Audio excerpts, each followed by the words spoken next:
It's a Friday party! Let's go!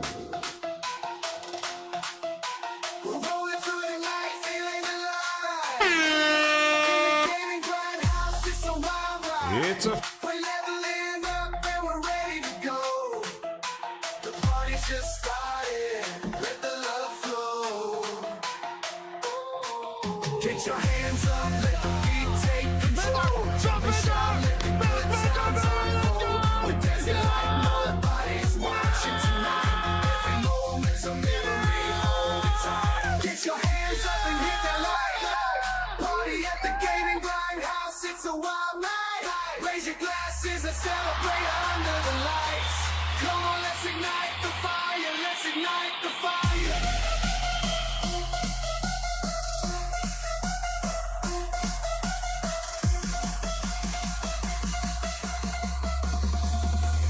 Come on, let's ignite the fire.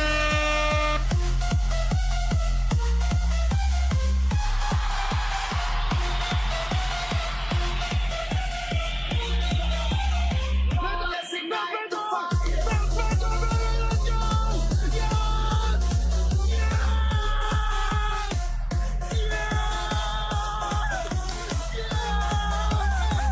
Let's ignite the fire. Welcome to the place where the film ends. We got quality splits from Herman Hulst, my friend. No more settling for less. We demand the best. The grinders are here. We won't settle for less.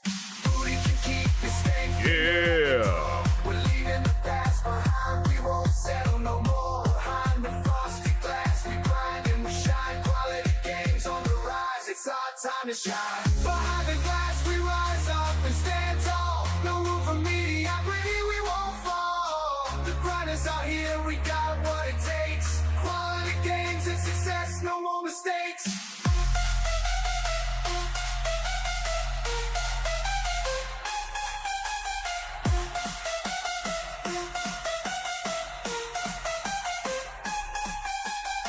You wanna join the grind, get ready for the rush. We got the game and news, and we got the music crush. Oh yeah. Gaming grindhouse, we're taking it to the top. Put on your headphones, let the beat drop.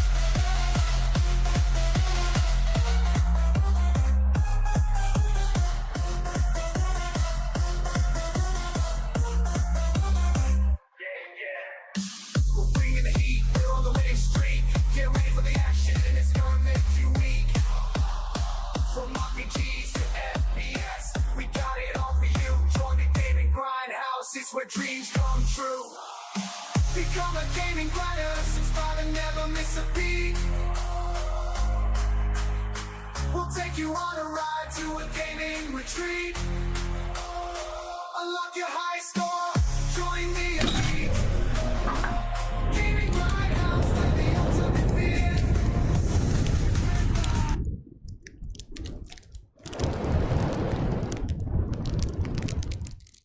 In a world where darkness rules the day, one hero Oh, yeah. stands amidst the fray. With a power no one can deny, she fights for what is right. Through the fires of the darkest night, he emerges fearless and bright.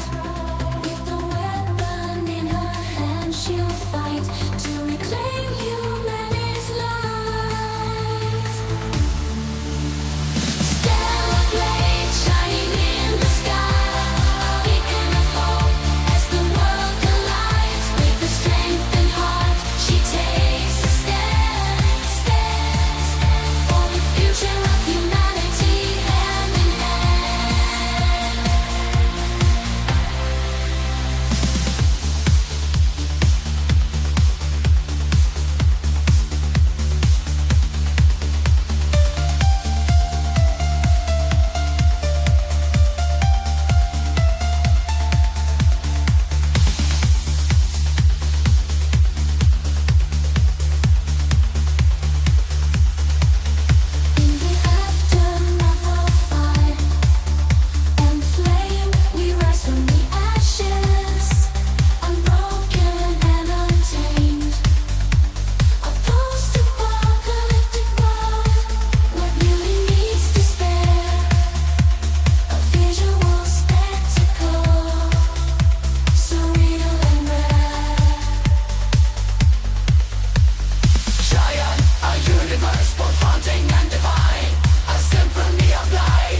Doing this now. What's up, grinders? How you doing? How's everybody doing out there? It's Friday. Jam Stella Yam Stella Blade Day. Oh yeah. So we celebrated with some jams coming on in. Those are exclusive from the Gaming Grindhouse, and more songs have been dropped. You may get a little sample here or there today, listening to the show live. But if you want to get them on demand and have them in a playlist and listen to them and jam to them and get them when they come out day one, then become an ultimate grinder. And if you get a VIP, you can definitely upgrade to the ultimate grinders. You may get some samples. Some new ones just dropped. Try to get about 3 out a week, so you have quality content from Grinds Pass. So hopefully everybody's doing well. Microphone test 1, 2. I just got to double check my soundboard because for some reason it is not working. What's up, James Williams? How you doing? Cosmic Hero, what's going on? Lucci, how you doing? Taran, what's up? How you doing, everybody? Ice Queen Gaming, Maniolas, Twisted Sin, how you doing? Michael Meridian, how you doing? Kuna, how you doing? Memgene loves that Stella Blade. Yes, I downloaded it this morning and I have yet to play it, so I'll be jamming on that later today and may even stream it later on tonight. But let me double check and make sure I got my stuff set up here. On my line there. Okay, I just want to make sure that works. And just let me know if you could hear. We're going to do a test. Testing. We're going to test out the grinds board here. Make sure you hear it. Can you hear this? You hear me, right? Carmen, it's reverb. thieves, degenerates, lowlifes, thugs, criminals! Arnold's in the reverb. That's why. Okay. So, gonna need to just fix this. Bear with me while I fix crazy settings here. This needs to change. Oh, wonderful stuff with streaming. Ay. What's up, Sean Benjamin? Consumptive Soul, how you doing? Ty, how you doing?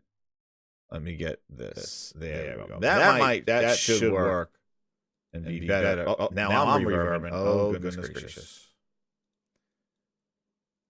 Yeah. We might have to go. Do that one. I think that's what I had set up. There we go. And then output will be that. So let me make sure this is a little grinds therapy session, yeah.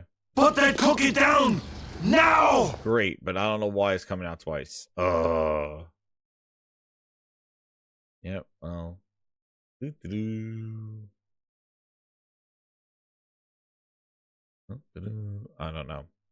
I don't know. That's PC for you. That's right, Dave Rock. That is PC. And we don't want to delay. Shout out to Cosmic Hero 270 for the 5 months of being a VIP grinder. He goes, yo, Jez, shout out to the grinders and the host.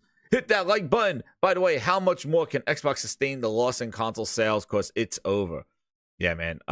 We are going to talk about that. But yeah, I don't know, man. I do not know how much they're going to be able to sustain this stuff. I don't know what their plan is. It's crazy. We'll talk about it. That's why we're just going to sit and chat today, man. Yeah, me and 3D Audio, I know. Oh, goodness. But yeah, I don't know why this, because I had this thing set up differently, and now the, it's all over the place now. I don't know which way end is up. I'm trying to figure out if that was this. I just want to make sure you could hear the Stella Blade song, right? That worked. Yeah, this is one of those weird. Yeah, see, now that's now. Oh, goodness gracious. But you hear my mic, though. You're testing 1, 2. Good. But you can hear my microphone here. Let's see if I do that. Would that work? There we go. And then. Oh, no. See, that comes out too. Why is that audio coming out from over there? 3. They're going full. B-Dog. What's up, B-Dog? They're going full third party. Yeah, so as you know from the news, and then we'll try to work through this as we get through it. But as you know from the news, and while we're here, let's just shout out to all the grinders coming on in here, to the VIPs coming on in. Here they are. Wish I could play my little tune for them, but we got the VIPs coming in, the Platinum Grinders as well. We got a bunch of people coming in. They have over 2 years being a VIP grinder, and then the Golden Grinders being there for 1 year. My goodness, over 1 year. Thank you so much for all your support. Appreciate it. And then we have our Ultimate Grinders, the DJs of the Gaming Grindhouse. They're the ones that listen and get that music and part of Grinds Pass and get those songs, those hot songs, day one, and vote on which ones that you should be listening to. So those are the Ultimate Grinder DJs. Hopefully, yep. If you want, I just dropped. There's Rare Honey that just dropped, some Rare Honey, and there's also Phil put shot through the heart. Phil to blame. He gave Xbox a bad name. So Xbox a bad name. That's another song that just dropped as well. So I got a bunch of songs for them for the Ultimate Grinders. Shout out to you for that. And let me get to the here. And I gotta figure out why this one is not working. Manio says he's a platinum. I gotta move you. I gotta move. Yeah, I haven't updated it this week. At the end of this week, I'll move it I'll have it ready for it next week when we move it over there. Yeah, I think there's something going on with my soundboard thing. I'm gonna have to be like when I play something. The only understand I don't get is that if you could hear me, you can't hear me through there, but you could hear the sound. So I'm gonna have to like mute this thing, dude. I don't know what the hell to do. Holy crap! I'm like flabbergasted here on what the hell do I need to change here to get this thing to work. So there, I want that because that's just my microphone coming in. That is it. Now you can hear me through there, and then I want this to be here. This thing. And that will be coming through here, right? And then this one, the input will be... Yeah, I don't know why this is not working. It's not working. Let's work.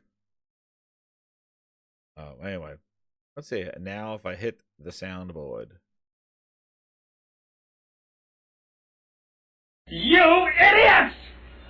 You've captured their stunt doubles! Yeah, I'm gonna have to do that. I'm gonna have to mute them when I do them. Oh my goodness, that is annoying. I have to do that.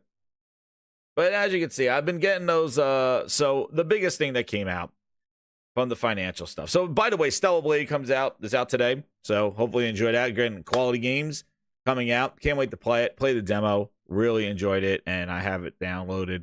So I'll be playing that on there. So we'll be talking about that. I might even stream it. We'll see how we go from there. But, oh, you think that the headphone's picking up the sound of the microphone? I don't know. Yeah, I don't know what's going on. Now, I have that through the mic monitoring. Yeah, I don't know. It's not picking that up. There's something going with the output of, you know what? Let me boot this up one more time and see for that one. But yeah, a lot of people playing it. So hopefully you are enjoying the game. But, you know, it just seems to be so crazy that here comes another game. Again, it has been, I've said this before. I said this on Monday, how it has been, you know, month after month with games that Sony's been coming out where apparently it's dry. And now Stellar Blade is just the final one of the first wave of games that they had launched, you know, they spoke about from their state of play. And it comes out. And it's just incredible. Like, right? It just seems so crazy that the financials come out from Microsoft and talking about how Xbox is doing. And then a game drops. And it was so funny because like back in February, it was like the Xbox podcast talking about this thing. And then Helldivers 2 comes right out. So it's like, oh man, that sucks for you. Helldivers 2. Then it's like, oh shit, that sucks for you. Oh man, here's Stellar Blade. It's just so crazy. It's like, why is it so difficult for them to just get games, like make games? It's been such a challenge. This is not just like something in this little time of a few months. This has been going on for years. Almost, they cannot get out of their own way. It's just insane. It is just so crazy how they can't get out of their own way. And just make great games. Just make games. Like, it's that easy. I guess it's not. You know, I guess it's not that easy. But you would think. You know, you would think. And you know that Sony's sitting there lining up, ready with their hands folded, ready to go. And they're going to announce another wave of games. That's right. Yoshida's putting in that work. That's right. Yoshida be putting in that work. It's crazy. Let me see if this thing now works here. It's probably not going to because it's driving me crazy now, this stupid thing. Let me see with this one. output. Who that? Yeah. So the thing that came up, it's the management. You're right. It's been an issue with it's always been the management. That's why I'm not saying it's the capability of the developers. I feel like the developers can do what they do. I just think that's very poor management and a lot of pivoting. I think a lot of suits yelling at each other, trying to figure out what to do with this. Phil saying one thing, Satya wanted another one, the CFO screaming in the middle. And I really feel that they are, I don't know. Like, they really have lost identity, relevance. And to see where they are now after the amount of spending and stuff that they went through, the buying of studios in 2018, the purchases of ZeniMax, the purchase of ABK, to sit here and to show what they're at, it is pretty dire. And people are going to show you like, oh, well, their revenue, their things increased and things like that. But you're not comparing apples to apples. They don't have a plan. Josh says they don't have a plan. Hit that like button, everybody, as you're coming on in here. Let me get this. Let me just see if this works. If you're lying to me, I'll be back. Arnold and reverb. That's wonderful. Don't know why that is happening. Yeah, it's like looped or something. That gets me upset. That gets me mad. But that's all right. I got him outside of the thing there. But yeah, that is kind of annoying to me. But yeah, this shouldn't be coming through here.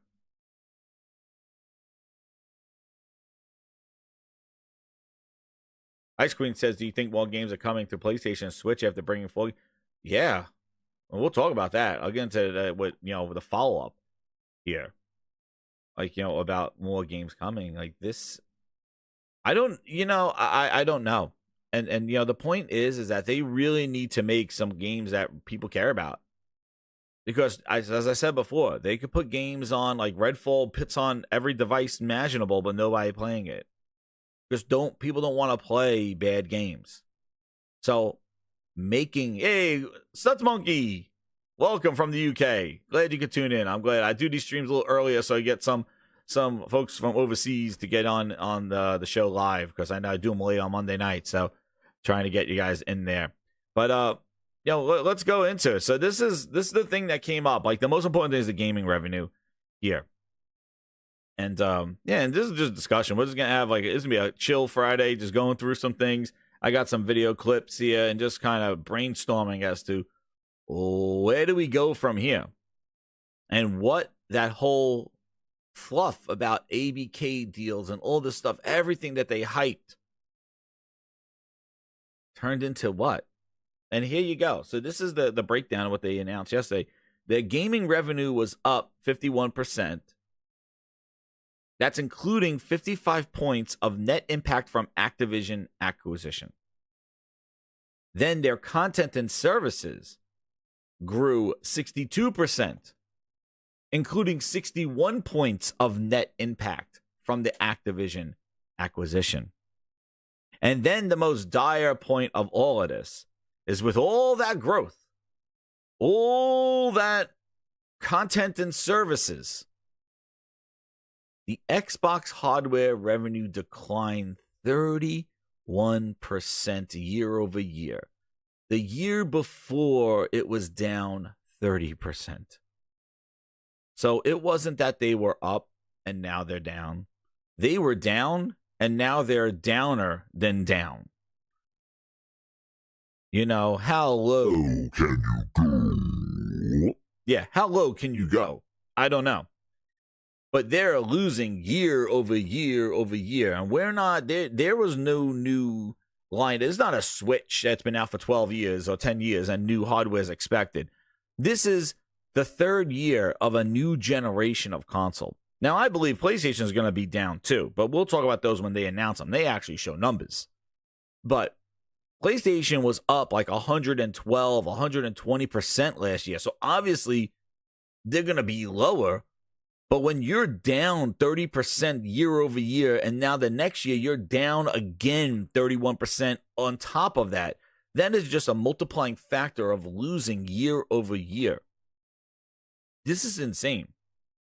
This is the third year of 2 consoles launched. They didn't launch 1, they launched 2 consoles. So even if the X wasn't selling, the S could pick it up for them. That's the craziest thing. They didn't launch one console. They launched 2 consoles and actually have a third iteration of Series Booster. They got a bigger power, a higher level booster as well. So they launched that in September. So they got a 1 terabyte booster, a 500 gigabyte booster, and a Series X. 3. Cha-ching. 3 consoles in the market. And they are down. They went 2-1 at launch.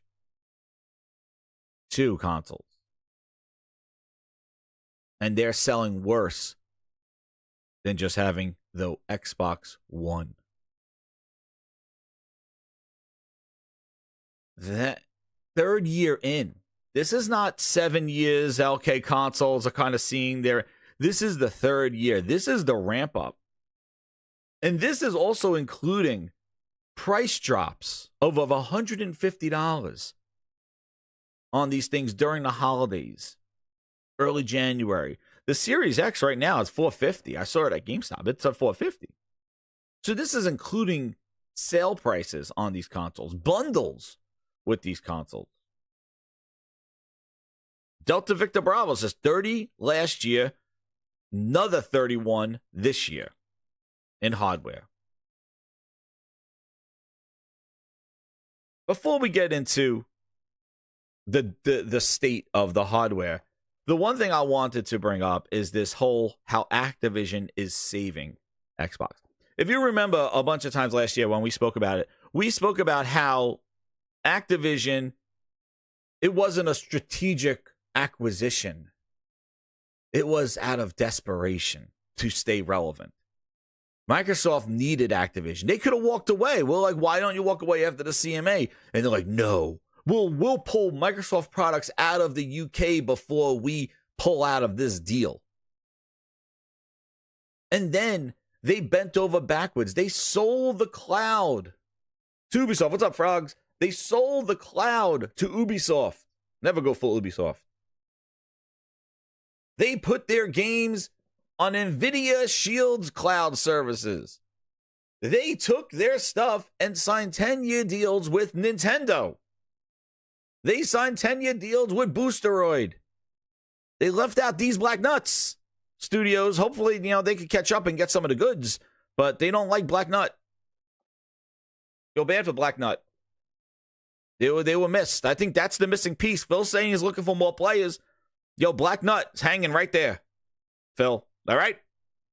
Black Nut Studios, a proud viewer of this channel, missing out on Black Nut. But we said it. Demasi, give me flowers. Oh, shit, it's like a prom. But listen, it didn't take any craziness. The problem is that they didn't have a plan. They said it's about mobile. Then they said it's not about Call of Duty. They said about this. They said all this stuff. But they needed Activision more than Activision needed them. Because what's interesting is that you look at this revenue growth. All on Activision. All on Activision. They never saw these numbers with Bethesda. And Bethesda had service games out there. Bethesda had Skyrim. Bethesda had Elder Scrolls Online. ZeniMax had all these. They never even showed numbers like this. We went last year. They owned Bethesda for over 2 years. Did we see growth and stuff from owning Bethesda? No. Did they see this kind of growth from Bethesda? Was by owning ZeniMax? Like all of a sudden they own ZeniMax and now, Elder Scrolls Online? Anything? No. That's what's crazy about it. So that ZeniMax acquisition didn't even yield this kind of year-over-year growth. Because without Activision, they would be almost flatlined or decreasing. Here you go. Shout out to Nib was putting this together. He goes, their third quarter with and without Activision. Hardware was minus 31% the quarter three. Content and services was up 62%. Total game revenue up 51%. If it wasn't for Activision, Xbox would see further decline. They estimated that in the quarter alone that Xbox sold 800,000 units was sold from January to April. I think that February thing was the beginning of the death blow. Like if it was peering over, if Phil Ness was peering over into a 6 feet a great like okay, well, dude, that February show I think just said, yeah, get the shovel. It's like that was just like the push over the edge. Like they were hanging by one finger and somebody just stepped right on their finger and said, yeah, now we're done. Like I can't see this growing at all. Hellblade 2 is not going to Hellblade 2 is going to be a fart in the wind. I'm excited to play it. I want to play Hellblade 2, but and I said this before, Starfield was the biggest thing that was the most important game to them. And the fact that Starfield didn't do what it needed to do, there's nothing in their wheelhouse that has the lever that had the hype and leverage of Starfield to them. Hellblade 2, like that's not, it's Avowed. Indiana Jones, it's an IP. Well, we'll see how good the game is, but again, you know, it's Indiana Jones. The movie didn't fly off of shelves. Like we'll see. But again, if it's not a quality game, like maybe it has something, maybe it's a surprise. But definitely no level of Starfield at all. The hype going to Starfield had years of hype and years of hype for Bethesda. And what's crazy is that during the same quarter that apparently PlayStation they sold like 6.3 million. Like Microsoft's not even hitting 1 million in a quarter.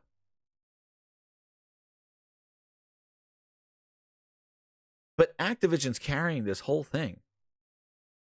Activision's making these numbers, and one thing that I wanted to point out is when you look at these growth numbers, like I said, we're not comparing apples to apples, right? Because guess what? Last year is without Activision. This year, it's with Activision. So how can you compare year over year when a little $70 billion acquisition occurred in between? Next year, we are going to see how well Activision has done. Because if these numbers stay the same next year over this quarter, then we know that Activision's not growing anything, and Activision is just a big fat whale sitting under Microsoft. And they did this with the consoles. If you remember, when the Series X and S launched, they were going, oh my God, 30% growth of hardware sales. And it's like, yeah, but you're comparing last year when you didn't have this hardware, and now you're comparing it to this year where you have this hardware. So obviously your percentage is going to increase, but you're not comparing apples to apples. Those consoles were not in the market. Now they're in the market. So of course you're going to have growth. You got more new product. Same thing here. You're going to have a 50% increase because last year you were at 0. You were at 4%. You were minus. But then next year, if you're at 50% growth year over year, the same, or you're 0 or you're 1%, you got now the percentage is going to be compared apples to apples with Activision and with Activision, not without and with. So these numbers of inflation of what Activision's doing, it's yeah, you spent $70 billion to acquire a company that had all this service stuff. There it goes. But what's crazy is that all that ownership of that IP, all that ownership is not doing a dime to you moving hardware. That's what's crazy. So all you did was just take Activision from there and move them into your house. And now you're like, yeah, I got it now.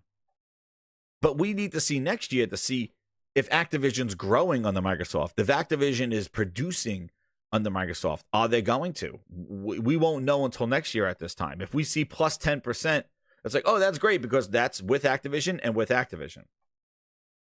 Who the hell knows what hardware is going to be? But maybe if they get a portable Xbox out there and they start selling more of those, then their hardware will go up as well.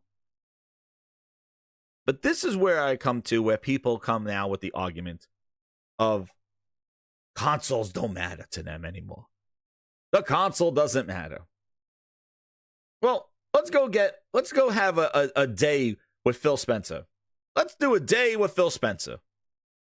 Hey, Phil Spencer, let's talk about a day. Let's get a little Phil Ness here. It's afternoons. Why not? Hit that like button, grinders. A day with Phil Spencer. Let's hear him. To turn around and make something. I mean, you look at Sony with PS3 to PS4, and they just went, we are only going to focus on being there for the gamer. And that was something that came out of their sort of it seemed like they didn't really know what they wanted to do with the PS3. Yeah, I know there's pockets out there that kind of pit PlayStation against Xbox. You know, I'm more focused on what we're trying to do in meeting the high demands of the customers that we have. And I think we were an underdog in the eyes of our customers, not in the context of what PlayStation was doing. The biggest downer for me after the launch of the Xbox One was people I had known from 360 generation who'd kind of bleed greened at the core, saying, why are you guys doing that? It doesn't make any sense. It doesn't feel like the team that I know. And that whole sentiment in the last couple of years is the thing I'm kind of most proud of that the team's been able to achieve, because now those same people come back and are surprised and delighted by the things that are happening that the team is delivering on. Now, I think Sony's done a really nice job with the PlayStation 4, and they've received, obviously, great market acceptance of their product. But I actually don't see it as a zero-sum game between the work that they do and the work that we do. I think both companies can be successful. The best kind of thing that I think came out of that is the listening systems, if you want to call them that we have in place now, so that we get direct, immediate feedback through things like the preview program, from user voice on Xbox.com, so people can tell us exactly. We're just much more socially and customer focused now. And particularly with the launch of Xbox Play Anywhere, which I think... Really? He said that what mattered, what bothered Phil was that the people that would bleed green came up to him and said, "What are you doing, Phil? What are you doing?" That bothered him. That bothered him more than anything, was that the people that he knew, his fan fest, the fans, came up to him and were upset, but now they're happy. Really? Really, Phil Ness. Then let's hype up Play Anywhere, right, Phil? Let's talk about Play Anywhere. Absolutely right. When you start off with an idea like Xbox Play Anywhere, and I sit down with the team and say, hey, I think we should entitle people to play the games on Xbox or Windows. They just buy the game once and they can play. You know, some of the more business-oriented people say, well, we're giving away a game for free. Yeah. And you kind of pick that apart and say, really? Do we really think we have people that buy our game twice?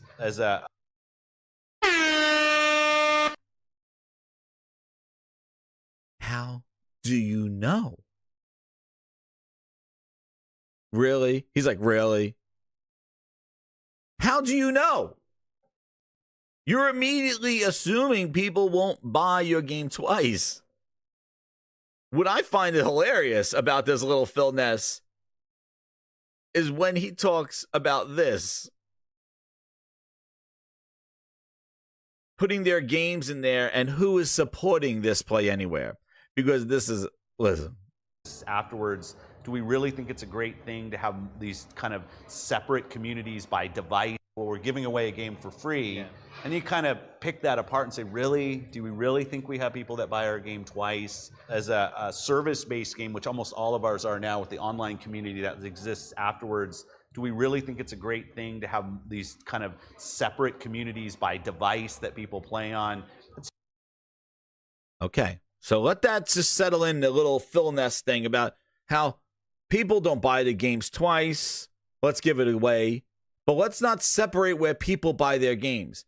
And now what's crazy about this, and this is the back and forth, the craziness that Phil Ness goes through. he uses, what does he use, everybody? Minecraft, which is hilarious because Minecraft was a game that you don't buy once and it works everywhere. Minecraft, you gotta buy the Windows version. You gotta go buy the mobile version. You gotta go buy the PlayStation version. You gotta go buy the Switch version. You gotta go buy them. So I don't understand how Minecraft is an example of this. But Phil, continue, please. Say the acquisition of Minecraft was pretty enlightening as well, because we know that people play Minecraft across so many devices, and we're trying to link those communities together. But they didn't give Minecraft for free. They didn't. People bought Minecraft wherever they played, and they played it. So that doesn't justify this Xbox Play Anywhere where you're selling your game once and then you could play it on PC. And you notice that only worked when they were trying to promote their Windows Store as a gesture of goodwill to try to get you in the door for Windows Store, which we know was a failure because they eventually just pivoted and put all their stuff on Steam anyway. It's great right now because I think in the next 6 months or so, we're coming up on almost 20 XBA games that will probably come out. I mean, the number will go up and down. And those aren't all first party. Like, we're starting to see the indies are actually the most excited. The indies, baby. The third parties are going to watch and say, okay, did it help or hurt Forza? Did it help or hurt Gears? And we'll have to be transparent with them about. There you go. The third parties will be watching, Phil, to see if this whole more people to play your games, is it going to hurt or help your franchises? And he said they're going to be transparent with them. But then listen to his answer. What we think. We don't have a clean A/B test to say, okay, this is what it would have done without or with. But it's really great to see the indies embracing. Excuse me. That makes no. So you're going to tell them they're going to be watching you. Third party is going to be watching to see if Play Anywhere works. And then you're going to be transparent with them so that they have the best information to know if it helped or hurt Forza or if it helped or hurt Gears by just chumming your games out there. But then when you talk about your transparency, you say you don't have an A/B test. So what transparency do you have? You don't have a test to give them the results that they need. So guess what happened, everybody? Nobody put their games in there. AAA, the third party was like, we'll hold off on Play Anywhere, and there goes your Play Anywhere. The third parties are going to watch and say, okay, did it help or hurt Forza? Did it help or hurt Gears? And we'll have to be transparent with them about what we think. We don't have a clean A/B test to say, okay, this is what it would have done without or with. Well, don't you think you should have? And that's where I always had the problem with Microsoft in their all-in approach. They committed everything that they didn't even have studios when they committed this. First party everywhere, Play Anywhere, buy once, all over the place. When they had 2 studios. Don't you think you shouldn't have maybe went all in? Maybe you should have did it with one game and did it with another one and see to try to test the waters out to see why would you commit everything when you, and this was before they bought the studios in 2018. This is before ZeniMax, before Activision. This is before they bought all those. This is 2017 he committed all their games, starting with Sea of Thieves and Quantum Break. Like, this is when they started, and they committed everything without even having it. It wasn't good. You didn't have an A/B test. And this is the second time I heard him say that. He said the same thing when he was on Jeff Gershman's show, talking about, I don't really have an A/B, how it would do in Game Pass and how it wouldn't. That's bad business. How would you commit all your stuff to a server, to this, without testing the waters first? And that's where you see a Sony approach as more of like, we're going to see what works and see where we could optimize this. And this isn't anything that you do. You would not just jump into a pool, like, is it cold or is it hot water? Is that boiling water pool or is that an ice cold pool? Would you just jump in? Or would you put your foot in the water to go, oh, it's hot. Oh, that's too hot. That'll melt my skin. Oh, it's too cold. I would freeze. Phil Spencer, when stripped down Polar Bear Club, jumped in with all his games and committed everybody who he even didn't own yet. Bad business. And now you see the dudes, Tim Stewart was probably in his ear going, Phil, what do you mean about giving these games away for free? I think we should entitle people to play the games on Xbox or Windows. They just buy the game once and they can play. You know, some of the more business-oriented people say, well, we're giving away a game for free. Yeah. Well, guess what? The business caught up with Phil Ness. That's what we are at now. And I think that is the conclusion that we all could draw from. The business has caught up with him. All this stuff that he wanted to do, because he didn't do it properly and didn't do it strategically, he chummed the water. He chummed it all. And the business said, hey, enough. Enough, Phil. That's it. We're taking over from here. Stop. Enough. We're the captain of this ship now, Phil. We're the captain. And now, Phil Ness is sleeping. But let's talk about Phil Ness. We talk about how consoles don't matter. Shout out to over 230 people here. Hit that like button. Share it out. It's Friday with the Gaming Grindhouse. Let's find out how Phil cared about consoles. Because, you know, people tell you that it's not about consoles. Minus 30% year over year. It's not about consoles. It's about cloud. Oh, is it? How's cloud doing?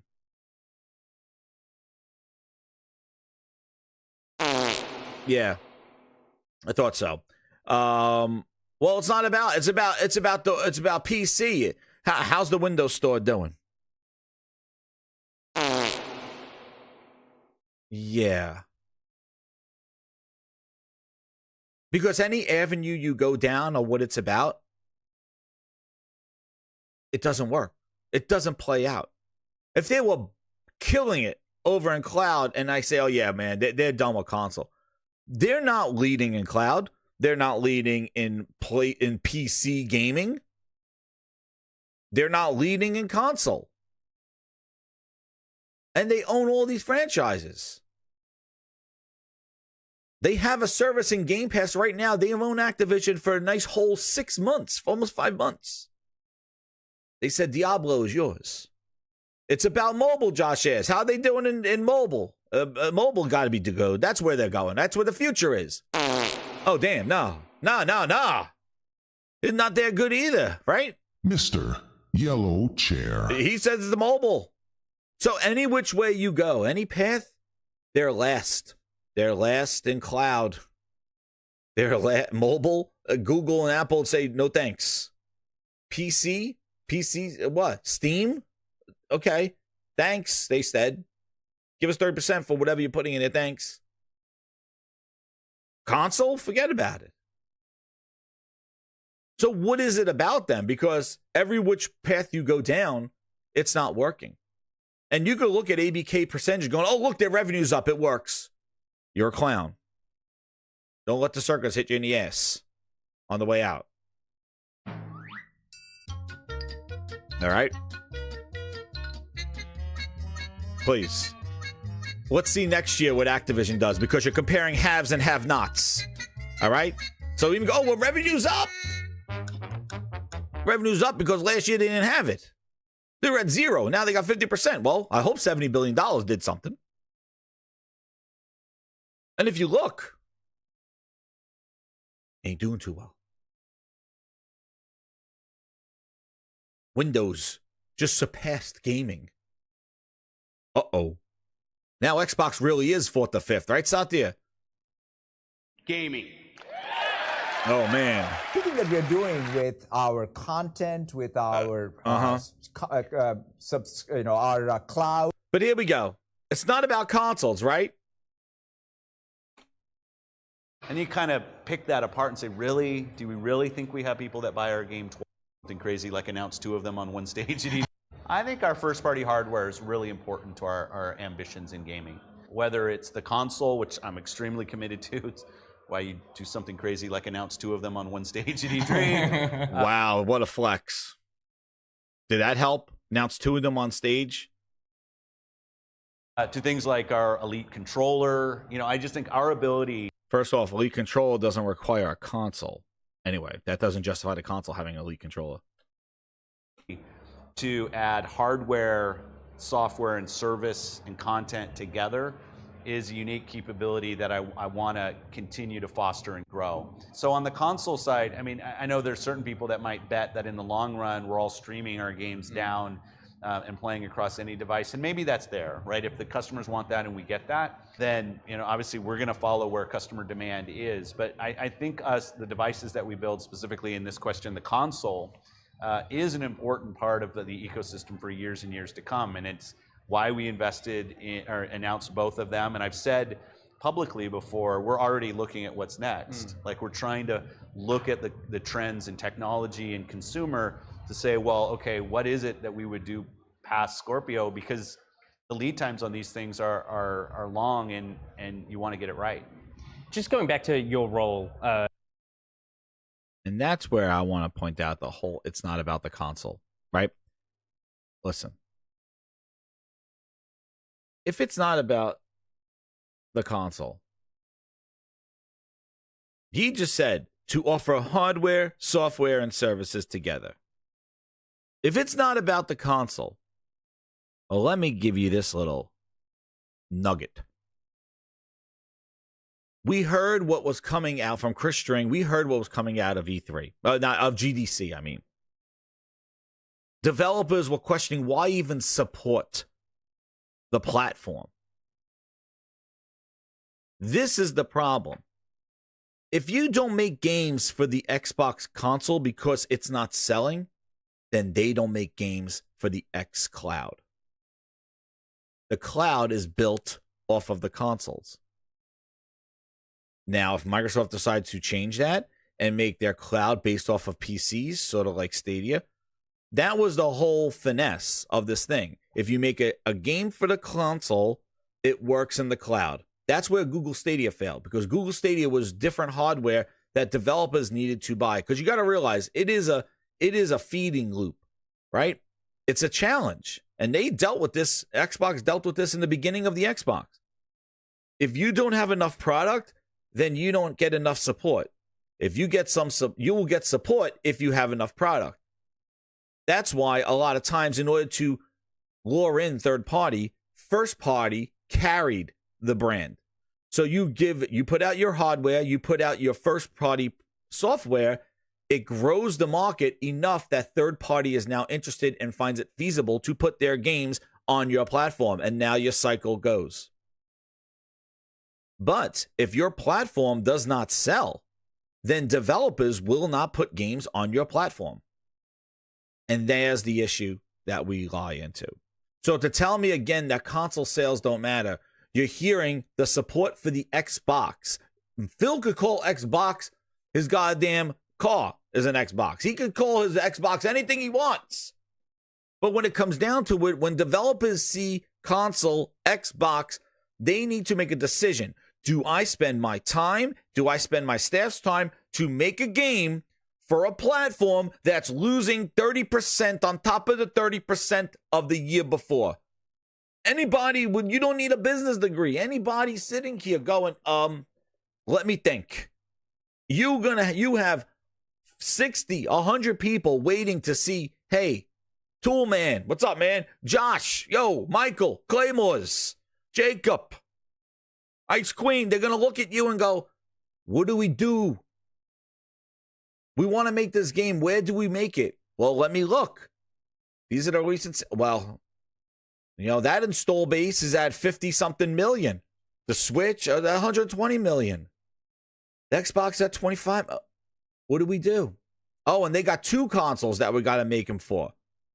We got to make sure it's optimized on an X and an S. Oh, that's double work for a small install base. It's not even easy. It's like, wait, if I decide to put my game on an Xbox, I got to make it work on weak-ass console and booster, which is going to require extra work and extra optimization, especially if I'm targeting the new GPUs or I'm targeting a PS5 or something like that. I got to now scale my game down to function on an S. And I think that is another pain point. It's the fact that the S exists, and that is an extra time and money that has to be made for developers to actually optimize their game that they're targeting. 3090s, 4090s, a PS5, a Series X, and then his booster sitting there going, what about me? What about me? What about boosters? I'm here to tell you right now, we don't care. Let me tell you. We don't care about booster. Oh, but Phil cares about booster because that's his most popular console. What about me? What about me? Well, that's going to cost us time and money. You can wait. Your install base is low. You can wait. They thought that S was going to saturate the market. They thought the X and the S was a open and shut deal, peanut butter and jelly. It didn't work. And Boost is sitting there like an appendix to their generation. So as console sales go down and you're sitting there saying, what do I do with my staff? You're not going to do it. You're not going to waste time and money to put it on a low install base. They went through all this. They went through this already with the X. They couldn't get GTA 3 day and date. They couldn't get Final Fantasy day and date. They couldn't get PlayStation games day and date because their Xbox OG install base was so low and they weren't proven yet. It wasn't until getting that year advantage, that 10 million console start with the 360, that they were able to leverage their install base to get games day and date. But if developers say, if it's saying, well, it's not about console sales, maybe to Microsoft they don't care about the console, but the developers care about the console. That's why Windows Phone died. Developers were putting apps on iPhones and Googles. Woohoo! And then we're like the 3% is a Windows, and it's like, yeah, I'm not wasting my time with you. And the Windows Store died. Windows Phone died because they didn't get the developer support. Now, how do you say it's not about consoles when people will not develop for you? And how do you have a sustainable xCloud with games when developers are going to see this hardware decline? And tell me this again. You now introduce the Xbox Series Portable. They're going to be like, you fool me once. Fool me twice. Never fool me again. Here it comes!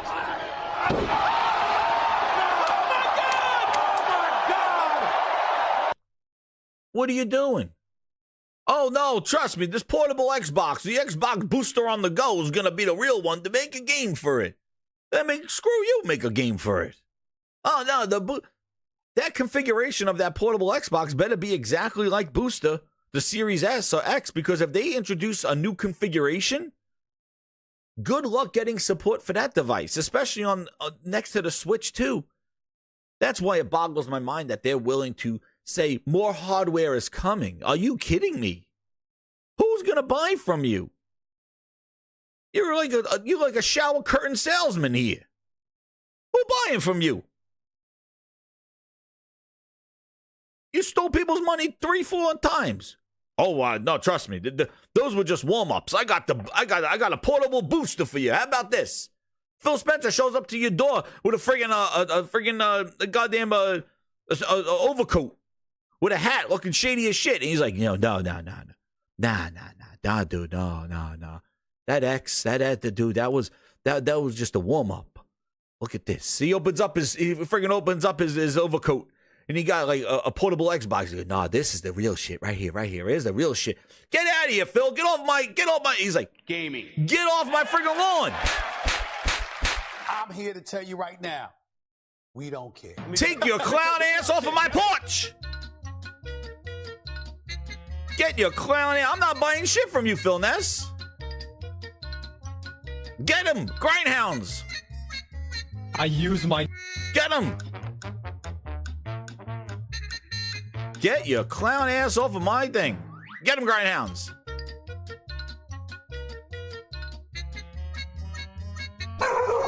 Get him. Bite his ass. Get him off my porch.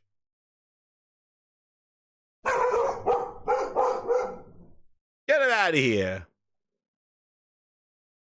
The hell out of here.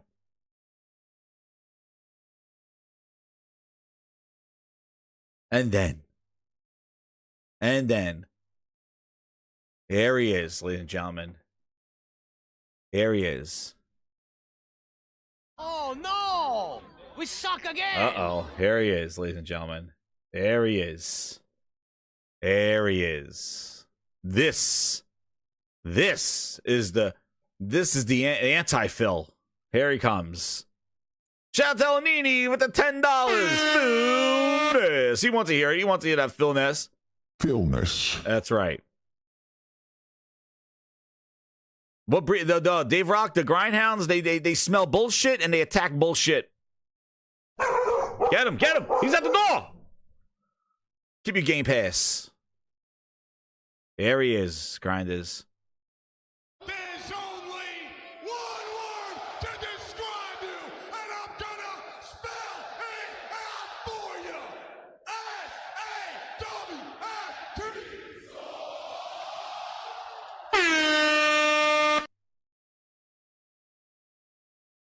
Soft. There he is. Now, look at this. So after they say soft hardware is down, and I agree, Aaron, all hardware is going to be down, but there is down, and then there is down. Okay, there is down. All right, we got down and down. You're my number one customer. Coming down from 120% of the year before. I hear you. Coming down from minus 30% from the year before. Ouch. It's not even pink, this is raw. And Coop has delivered undercooked salmon. Oh, damn, and Coop. Shitting up the place. So Satya comes on after those earnings calls and goes like this. Prepare ship for ludicrous speed. Oh, my God. But I can tell you here, you know what I noticed in this quote? I know when Satya got on here and said this, there was no stuttering. There was no stuttering. He was saying it crystal clear. That's right. Satya, and he wasn't stuttering this time. Everything that we are doing with our content, with our our cloud and community. He wasn't stuttering this time. He came in there and he's like, guys, finally, Satya has released his games on PlayStation and Switch. Finally, Satya has released his games on PlayStation and Switch. That's what he said. Finally. That's what he said. Finally. We're committed to meeting players where they are by bringing them great games to more people, to more devices. Oh, man. Stuttering Satya. I'll start there. We are expanding our games to new platforms, bringing 4 of our favorite titles to the Switch and PlayStation for the first time. In fact, this month, we had 7 games. Oh, Satya Ness. Among the top 25 on the PlayStation Store. Oh, Satya, stay off of Twitter. Stay off of Twitter, Satya. Stay off of the Twitters. Satya, not like this. Oh, no. Satya, stay off of Twitters. Oh, man. Prepare ship. Oh, no. Not like this, Satya. Not like this. To put things in context, Satya-ness. Where's my article? Not the day with Phil Spencer. Not that Phil Ness. The top games. Yes, Sea of Thieves was there. How wonderful. Gloriousness. Sea of Thieves was there. Grounded. With the added mosquitoes and bees. Rare would be happy about the bees. Was there. But Satya, trying to use the Phil Ness. He counted in the top 25 He's counting Call of Duty, Fallout, Overwatch 2. Oh, Satya. Oh, man. Not like this. Oh, goodness gracious. There it was. This one has so many freaking ads. It was crazy. Here you go. Bear the ads on this trash-ass page. There you go. Pentiment, Hi-Fi Rush C3 is grounded. Pentiment nowhere to be found. Look at this trash. They had Modern Warfare at number 2. Overwatch, Sea of Thieves at 12. Fallout 4 at 16, Minecraft at 19, which is hilarious, is that Minecraft has been there probably for the longest time, but Satya never decided to bring that up before. He never said, we are a great publisher on PlayStation. Minecraft is doing phenomenal in the top 25. We put our games over there. So I don't know what happened. All of a sudden, and I'm sure Grounded at 23 just made it in there with the bees and mosquitoes and Fallout 76. And then Sony's published titles of the show, Destiny 2, and Helldivers. They count Destiny. Yeah, this is wonderful. I understand they own them and they're doing it, but it is a name of it's a naming thing. Like Call of Duty, yes, it is, and all that other stuff. But did you put Call of Duty there? Like I'll give you Grounded. I give you Sea of Thieves because that is part of your initiative. But those other games have been there before you even owned them. Those are multi-platform games that you purchased and turned into them. Okay? Like, I'll give you Sea of Thieves and you know, Grounded as part of your celebration of, look at what we're doing. Look at what we're doing. Like, we're expanding games to new platforms. Yes, you are. I agree. Like, you did that with those games, with those 4 games. And the 2 of them are in the top 25. I agree with that. But using those other games to kind of fluff up the numbers, a 7 game... It's not even raw. And Coop has delivered undercooked salmon. Okay, Satya. Yeah, we got you. Again, it is all friggin' name changing, name juggling, what an Xbox is, all this trash on there. But to count those games, okay, whatever. Enjoy. But the fact is that this guy used his earnings call to hype up sales of his direct competitors with Switch and PlayStation. That's crazy. That is insane that you go to a Microsoft conference and when it comes to games, talking about his game's success on the Switch and PlayStation. It truly is a day to remember. It is crazy. Not even celebrating game sellers on their own platform. How third party is finding success on Xbox. No. We're going to talk about how we are putting our games there and it's doing well. That's why I said this is all ball washing. This is all prep work for them to take that checkbook and go buy an EA. To go buy another publisher. That's what this all is. That's the reason why he even brought this up. This even goes to what my prediction is, that these games going to PlayStation and Switch is all ways of fluffing the feathers to get ready to make more acquisitions and become a bigger third party, like what an Embracer is or whatever that stuff is. I'm telling you, that's what they're doing. And then they're really going to be shitting on our cornflakes. Because then they can start taking franchises that we know, that we play and stuff, and putting the Microsoft tramp stamp on it. How many more games do we have with I hear all these studios that they got. Oh, billions upon billions of studios. We got less games since they own more. And then when the games come out, they're not ready for prime time. So, it takes years for these games to cook. Well, but somebody better put it on the stove because when they come out, they're not ready. Oh, Halo's cooking. That's why it's taking long. Log Hog, welcome to a VIP grinder, man. Welcome. Thank you for being a VIP. Oh, it takes time for these games to come out. Oh, okay. Hellblade took 6 years. Oh, it takes time for 30 frames. They're not optimizing it for the net. Like to put that extra care. Halo got delayed a year. Sea of Thieves got delayed a year. I mean, Starfield got delayed a year. Redfall got delayed a year. All these studios, they had nothing in the first quarter. Nothing. They put games on PlayStation and Switch. That was their big thing. And then we have no one Avowed. Avowed. Indiana Jones. Like, what? Where is everybody? Is Compulsion's game releasing this year? Are we going to see Fable again? What happened to Perfect Dark? It's like, what happened to Baby Jane? What happened to Baby Joanna? Where is she? What happened? What happened to the State of Decay 3? What happened to Contraband?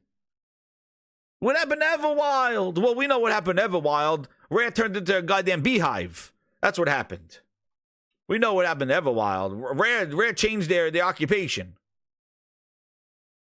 Goddamn beehive they turned into.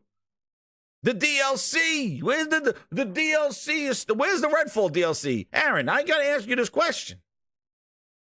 You're causing a stir in the gaming grindhouse. You gotta come here with answers. Where are the 2 characters for Redfall? You bought the Bite Back edition. Where are the DLCs for Redfall? 2 extra heroes. Where are they? We are coming up to a year since their release, and we haven't heard shit. You have all the answers? I need answers, Aaron. I need to know where are those people that bought the Bite Back edition, paid $100 for Redfall? Where are their characters? Where are their bite-ass edition characters? I need answers. You coming here with all the answers? I need answers. Where are they? They spent $100 of hard-earned dollars on Redfall at 30 frames. To play it 3 days early, nonetheless. And they were promised 2 heroes. We need a hero. We need answers. You have all the answers. I need answers. You're crawling up Phil's ass.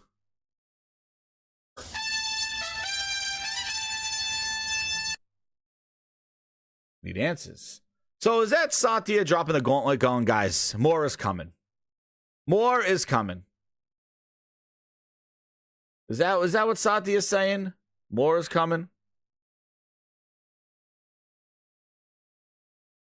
Do we think that?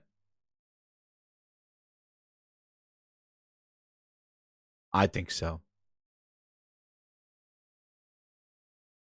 I think more is coming.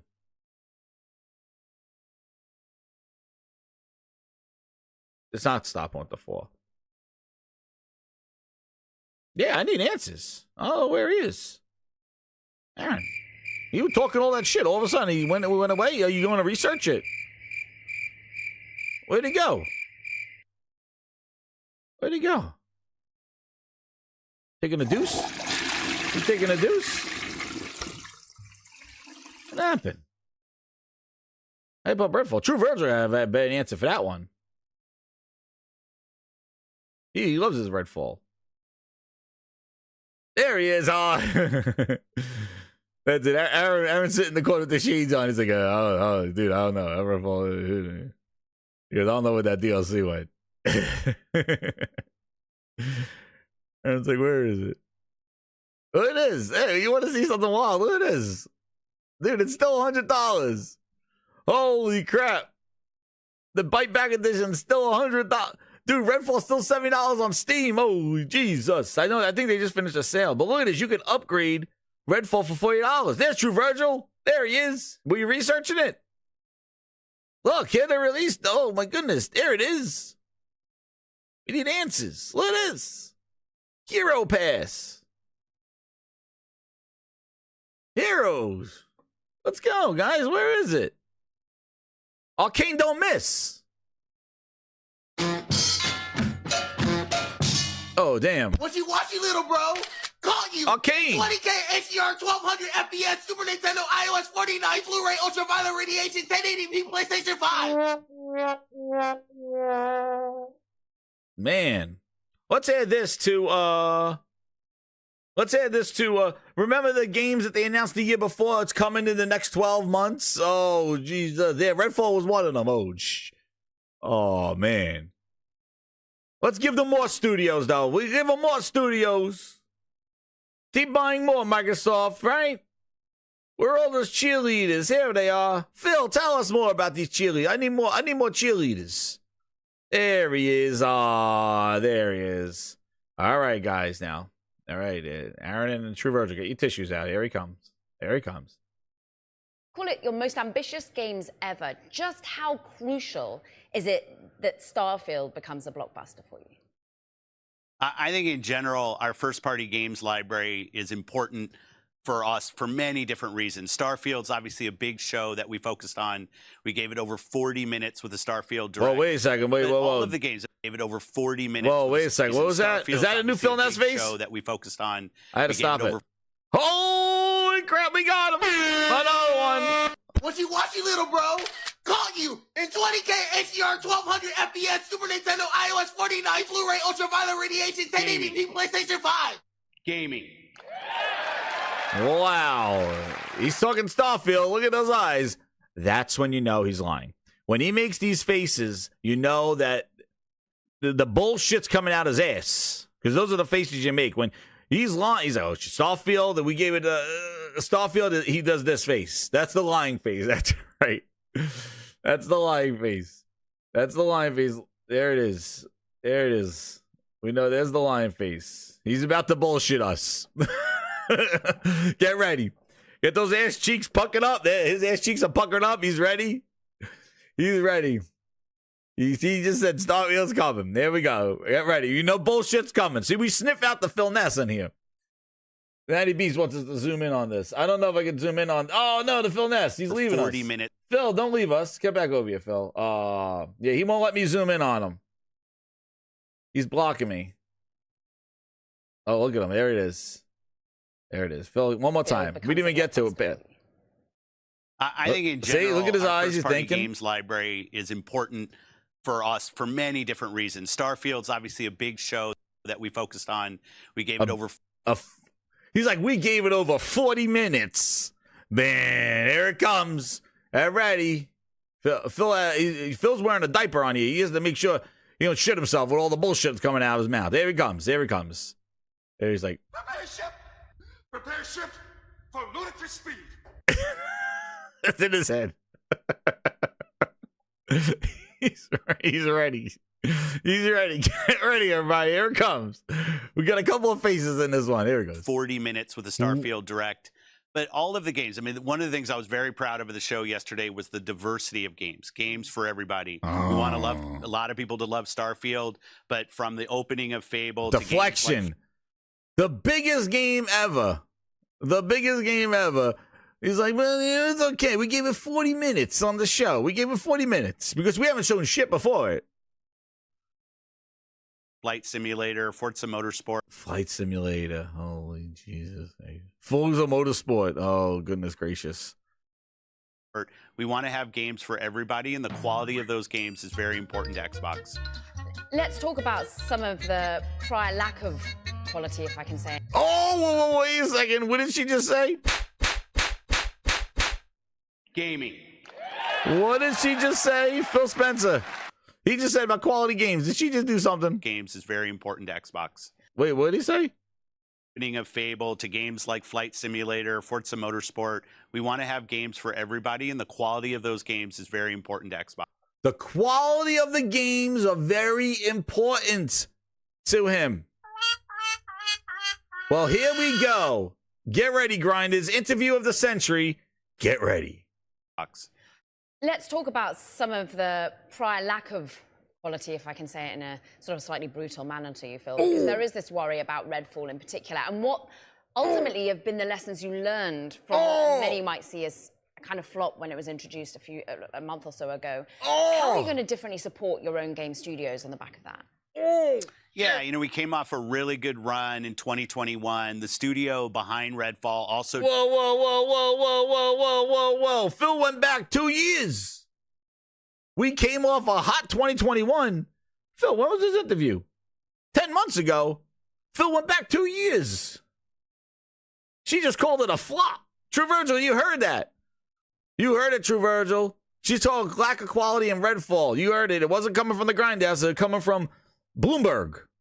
Game studios on the back of that. Yeah. A month or so ago. How are you going to differently support your own game studios on the back of that? Yeah, you know, we came off a really good run in 2021. The studio... There it is. There it is. We got him. Came off a really good run in 2021. The studio... Uh-huh. There it is. Told you. When you see that face... Oh, no! We suck again! That is a precursor to the Philness. When you see that... Philness. You know it's coming. You know it's coming. Philness. It's coming. It's coming. There's your prep. It's coming. There it is. Hit the siren. You see a face. It's coming. Get ready. This dude's about to go back to 2021 for Arcane Don't Miss. Oh, man. Oh, no. Not like this, Phil. It's coming. Philness. There it is. Oh, there it is. I gotta look. He's staring right at me. Phil, please turn away. I don't want to see. Get ready, Phil. How we gonna twist this one? Redfall sucked ass. True Virgil, you heard it here first. Redfall sucked ass. How you gonna support your studios? And he's like, oh shit. What I gotta say about this one? Studio behind Redfall also did games like Deathloop, which was incredibly well received. We had Hi-Fi Rush. Oh no, he used Deathloop. Oh, the Sony exclusive. The 21. Earlier this year, but gaming is a creative endeavor, and teams are going to try to do ambitious things, and we want to hit our goals with everything we try to do. Now, Clem, he called Redfall ambitious. Sometimes that won't happen, and you hit it exactly what we need to do. We need to learn internal. Oh my God. We need to, he's like, you told me what I need to do. We need to learn. Holy dude. Where's the lamb sauce? Prepare ship! Prepare ship! He told me he had to wait for Bloomberg to tell him his games suck and he has to learn. Oh, shit. Well, that's what we need to do ambitious things, and we want to hit our goals with everything we try to do, and sometimes that won't happen, and you hit it exactly what we need to do. We need to learn, internalize what we could do better, improve our process, and I believe we've done that, and I think the reaction to the show yesterday shows that gamers have a really high anticipation for the games that are coming to Xbox. Is your process then more hands-on? Uh-oh. Uh-oh. Uh-oh. He's like, well, you know, I got this guy named Booty. He does serve some coffee. If you call that hands-on. We definitely have tried to be hands-on all the way through the process. I'd say when we acquire a studio or build a new team, the thing we want to do is work really closely with them to allow them to be the best version of the team that they can be. We've been working on Starfield with the team at Bethesda Game Studios for really years now. Oh, man. Phil. Let me ask you a question. If somebody goes like this, where is it? If somebody goes like this, wait.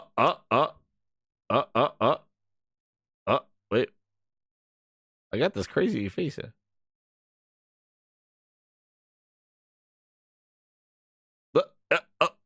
If somebody says, hey, are you really hands-on? You just say, yes. Next question. A really good run in 2021. The studio behind Redfall also did games like Deathloop, which was incredibly well received. Bullshit! Hi-Fi Rush earlier this year, but gaming is a creative endeavor, and teams are going to try to do ambitious things. Aaron says, how dare she interrogate Phil Spencer like this? How dare she? How dare you question this man? This man, after he released that trash ass Redfall, how dare you question him if he's hands on and hands off? We want to hit our goals with everything we try to do, and sometimes that won't happen, and you hit it exactly what we need to do. The lady at Bloomberg, the interviewer, told Phil how to do his job. Isn't that crazy? He's like, you told us exactly what we need to do. We need to learn. We need to do better. I'm glad I came here. The interviewer from Bloomberg News told me how to do better making my games. I'm glad. You told me what I need to do. Holy shit. We need to learn, internalize what we could do better. 20 improve our years, you have to process, learn. And I believe we've done that. And I think the reaction to the show yesterday shows that gamers have a really high anticipation for the games that are coming to Xbox. Is your process then more hands-on? You know, we definitely have tried to be hands-on all the way through the process. I'd say when we tried to be hands-on, you own them. $70 billion. $7 billion for them. You own them. What do you mean you try to be hands-on? They are part of your company. What are you trying for? I don't get it. What are you trying? You're still learning. Trying. Oh, goodness gracious. He's trying. we acquire a studio or build a new team, the thing we want to do is work really closely with them to allow them to be the best version of the team that they can be. We've been working on Starfield. So then what happened to Redfall then? That's the best version of Arcane? Because that's what she's talking about. How Redfall came out like trash. And then she's saying, so are you like hands-on to the stuff? And he's like, no, we make them the best they can be. Then what happened to Redfall and Arcane? Arcane don't miss. See, and you wonder why Xbox is in the state that it is. You think hardware sales, because everybody, Xbox tax, nobody wants an Xbox. This is the core element of it. Their games are horrible and the management is horrible. They do not know how to make quality games. They don't have the vision. They don't have the foresight. They do not have their foot on the gas and finger on the pulse. They are bad. For this guy to come up on here and saying we try to be hands-on. Talks in circles. Exactly, Josh. Talking in circles. Over 250. Hit that like button, grinders. We're going into more. It's the afternoon of Phil Ness. Why not? It's Friday. Let's go. At Bethesda Game Studios for really years now. He's been working with Starfield for years. Oh, he must have seen those load screens then, right? He wasn't surprised by those. Oh, damn, Phil, we lost you. Been unique to us when we've looked at Activision 27 to be part of Xbox for really years now to make sure we're going to build the right game, and helping teams realize their true vision is definitely part of what it means to be part of Xbox. Of course, the big elephant in the room is what you might still be buying, Phil. And with 27, what was it? Other games coming on tap, as you say, more than 10 introduced in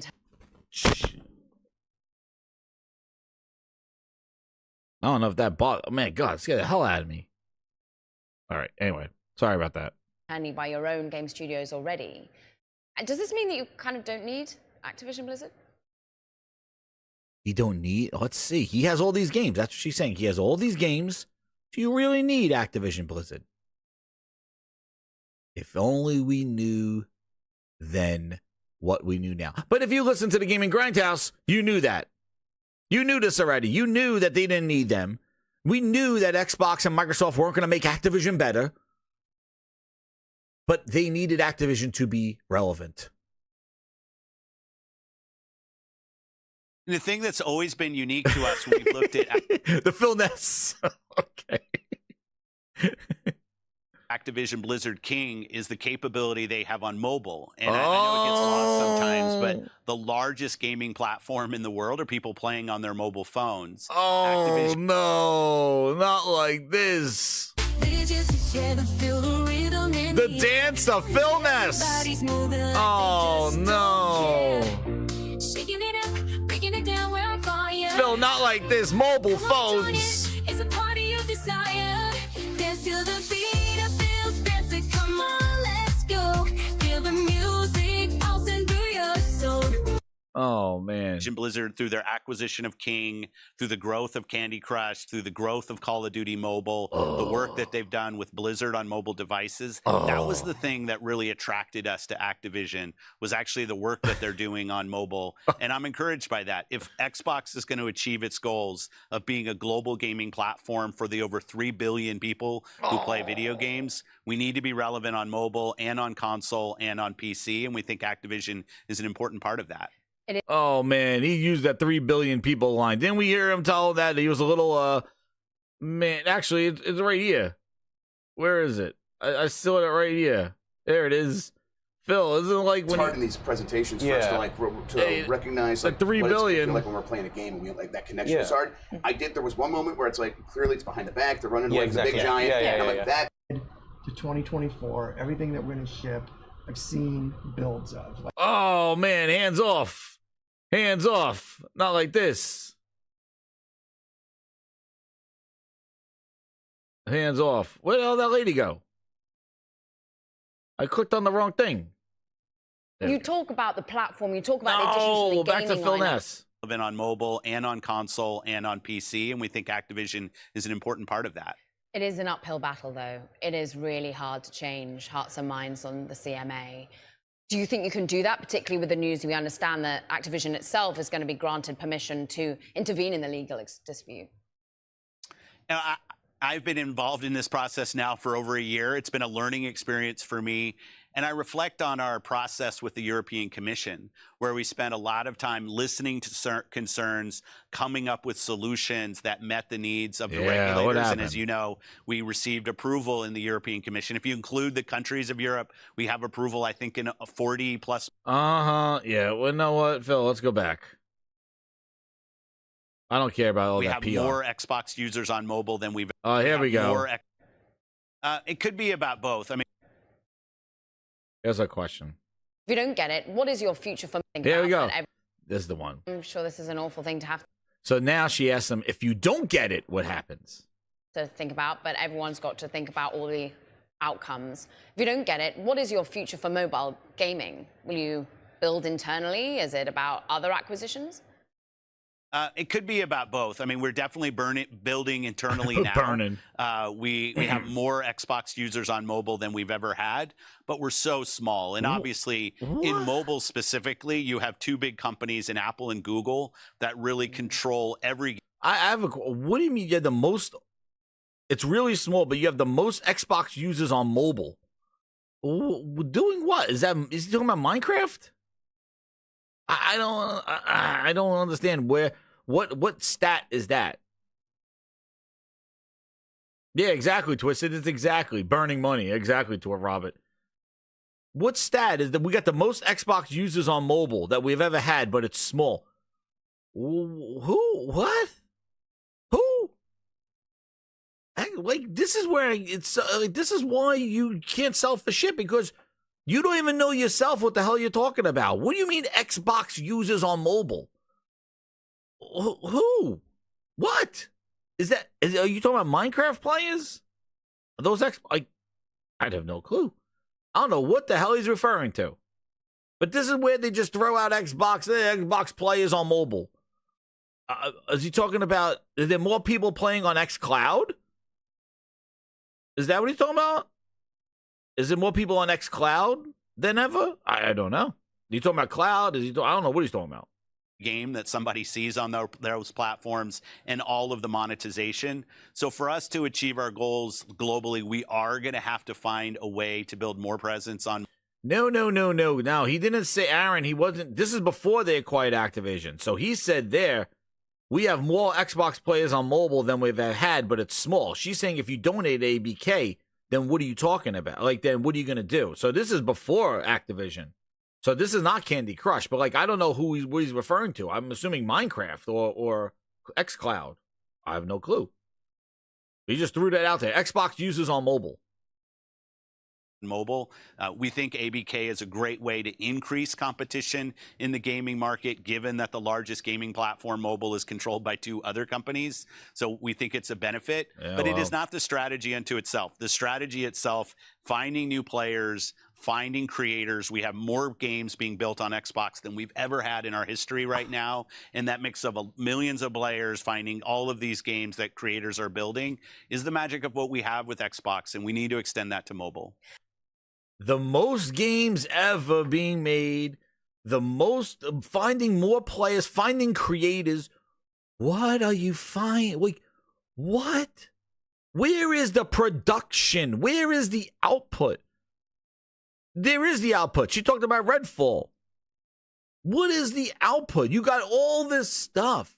It sounds like it's like a hoarder. He's just hoarding a whole bunch of stuff. And it's like, yeah, we got the most. But what comes out of it is shit. It's like, oh, that's great. You got all this stuff, but it smells like ass in here. The most of everything. Sarah Bond drops it all the time. The most players ever engaged. Listen, how do you go around and saying you're the most of this, the most, I'm the best, the most we've ever seen before, the biggest we've ever had, the most content we've ever done, and then you come out there and go,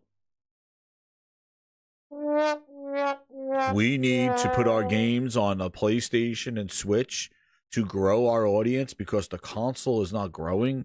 It's just the same people, so we gotta expand to other places. Where our game, we have to learn. The quality is not there. That's on me. I've taken this on the chin. You know, making great games won't just turn things around. I'm sorry. This is just not the way it's supposed to be. If you just make great games, it just doesn't work. But the quality is there, and I'm confident that the quality will be there. Like, how do you cry? But then you're talking out your other ass going, the biggest, the most we've ever seen, the most games we've ever created. It's all bullshit. It's all hyperbole. I'm still learning. The lady just humbled your ass talking about stuff, talking about Redfall. Man, if she would have knew about Forza, get ready, because this was before Forza and Starfield. And we heard about Starfield and the quality. We've been working years on Starfield, the quality. Go look at Steam reviews. Tell me about the quality, the loading screens, the unoptimization, features not available. Hey, where's that DLC? Look at all the patches and fixes. That's why people are playing Fallout. It's a better game than Starfield. It always was, because that was before Microsoft made the hands-off bullshit and sent Booty clapping his ass over there with his trash finger. But this is what I mean. It's like, how? You're all a great success, but also a great failure. The most players we've ever seen. Console sales are minus 30%. What the hell is this guy smoking?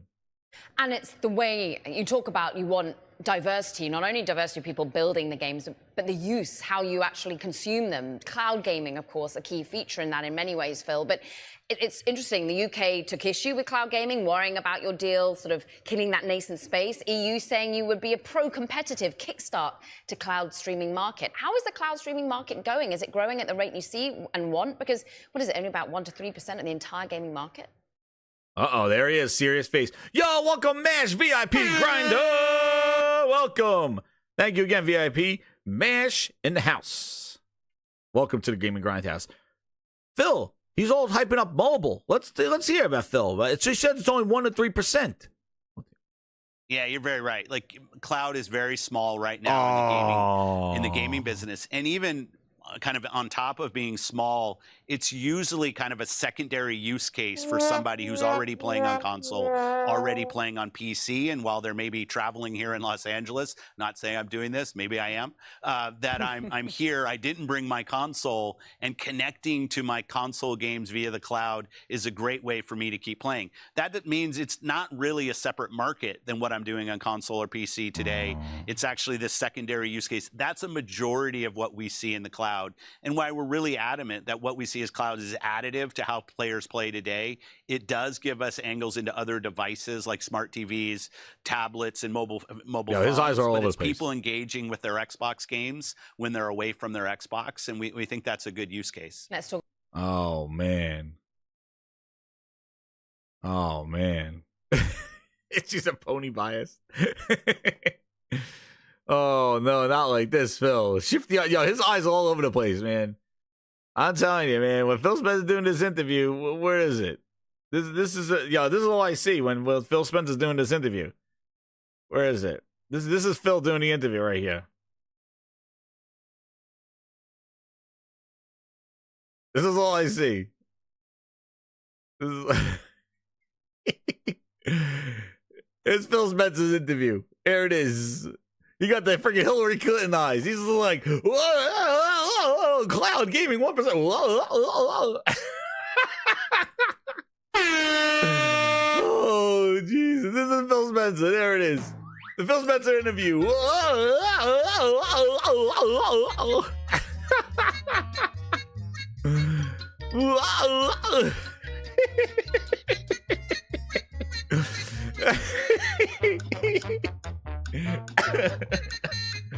That's what I see. Holy yeah, there it is. There's Phil Spencer interview. Those eyes all over the place.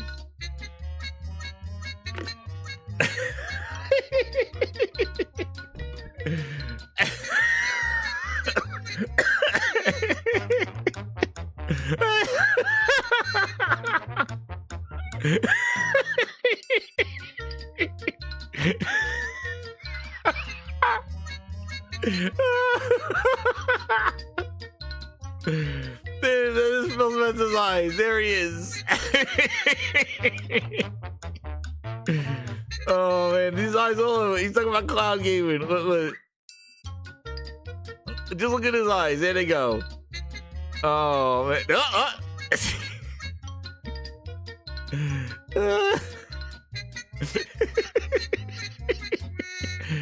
Oh shit! I gotta turn all this stuff off now. Holy crap! All right, Phil Spencer, where we go? What happened to him? Still very much in third position. Yeah. Here we go. Environment for selling this right now because you're still S, of course, getting. Does give us other devices like smart TVs, the tablets, console. and mobile phones. Get ready, people Phil. Engaging with their Xbox games when they're away from their Xbox, and we think that's a good use case. Let's talk about your Xbox then to finish. Series S, of course, getting more storage. Series X, you got more supply. How is the environment, the macro environment for selling this right now? Because you're still very much in third position. Yeah, in the console space console, you're absolutely right. We're in third behind Sony and Nintendo. But our strategy is really about players. And we love the players. You're not getting those either. Like it is Xbox after all, and people like to play on their console. And as you mentioned, we just bringing out this September the new Xbox Series S with more storage. But whether players are playing on our consoles, buying our consoles, playing on PC, where we're seeing tremendous growth, or playing over the cloud, we really stay focused on how do we find new players. Console is a great market for us. We will continue to invest in the hardware. But our success does not depend only on our own hardware sales. And it's great to see so many players playing Xbox across so many different devices, finding their friends, having their game library, subscribing to Game Pass or buying games, however they decide to build their library. It's really about choice and finding new customers. Oh my God. You just see how dismissive. Here's the console's great. It's this and this. It's console's great. Like, he's just so dismissive. I'm like, you make this product. You hype up how can you hype up, we got a new Series S coming with 1 terabyte and then be like, yeah, that's all right, but it's about the players. Phil, listen, the thing is that if it's about the players, then you need to make the quality games for them to play. You can't give excuses for Redfall. You cannot. Game of the generation. A lot of hate. It's not a bad game. It's a AA game at best. I would look at it like at a 7 maybe. You can't have excuses for Redfall. You can't. When it comes about content, you can't say we're learning. If it's about the players, then you got to make the games to attract the players. That's always been that's the answer key. I've been giving you this answer key for 5 friggin' years. Make the games that people want to play with the quality that they expect at the price and quality that they want. That's what you do, and the gamers will come. But you make excuses every single. It's the cloud, but it's not the cloud. The cloud's small, but it's about PC. That's where. But it's not about PC. That's where we got to do it. But it's about the console, but not about the console. It's about the players. You're listening. You're learning. Just make the friggin' games that people want to play. You said quality. She showed you Redfall, and you said we're learning. How? That's the. You should be learning cloud. You should be learning PC. You learn that. Gaming should be the de facto thing that you guys optimize and focus on. And that's been the problem all these years. They lost their eye on the prize.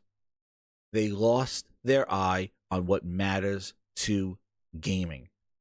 The games. That's it. That is why they're down. That is why they got to spend $70 billion to make their numbers enhanced.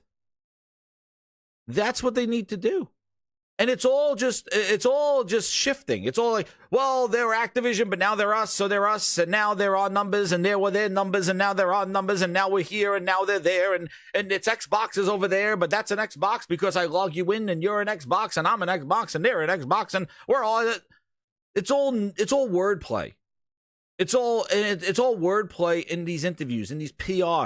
It's all because when it comes down to it, the essence, every avenue you go down, it's. Oh no! We suck again! Because they lost sight of the games. Game quality was not there. That's the thing.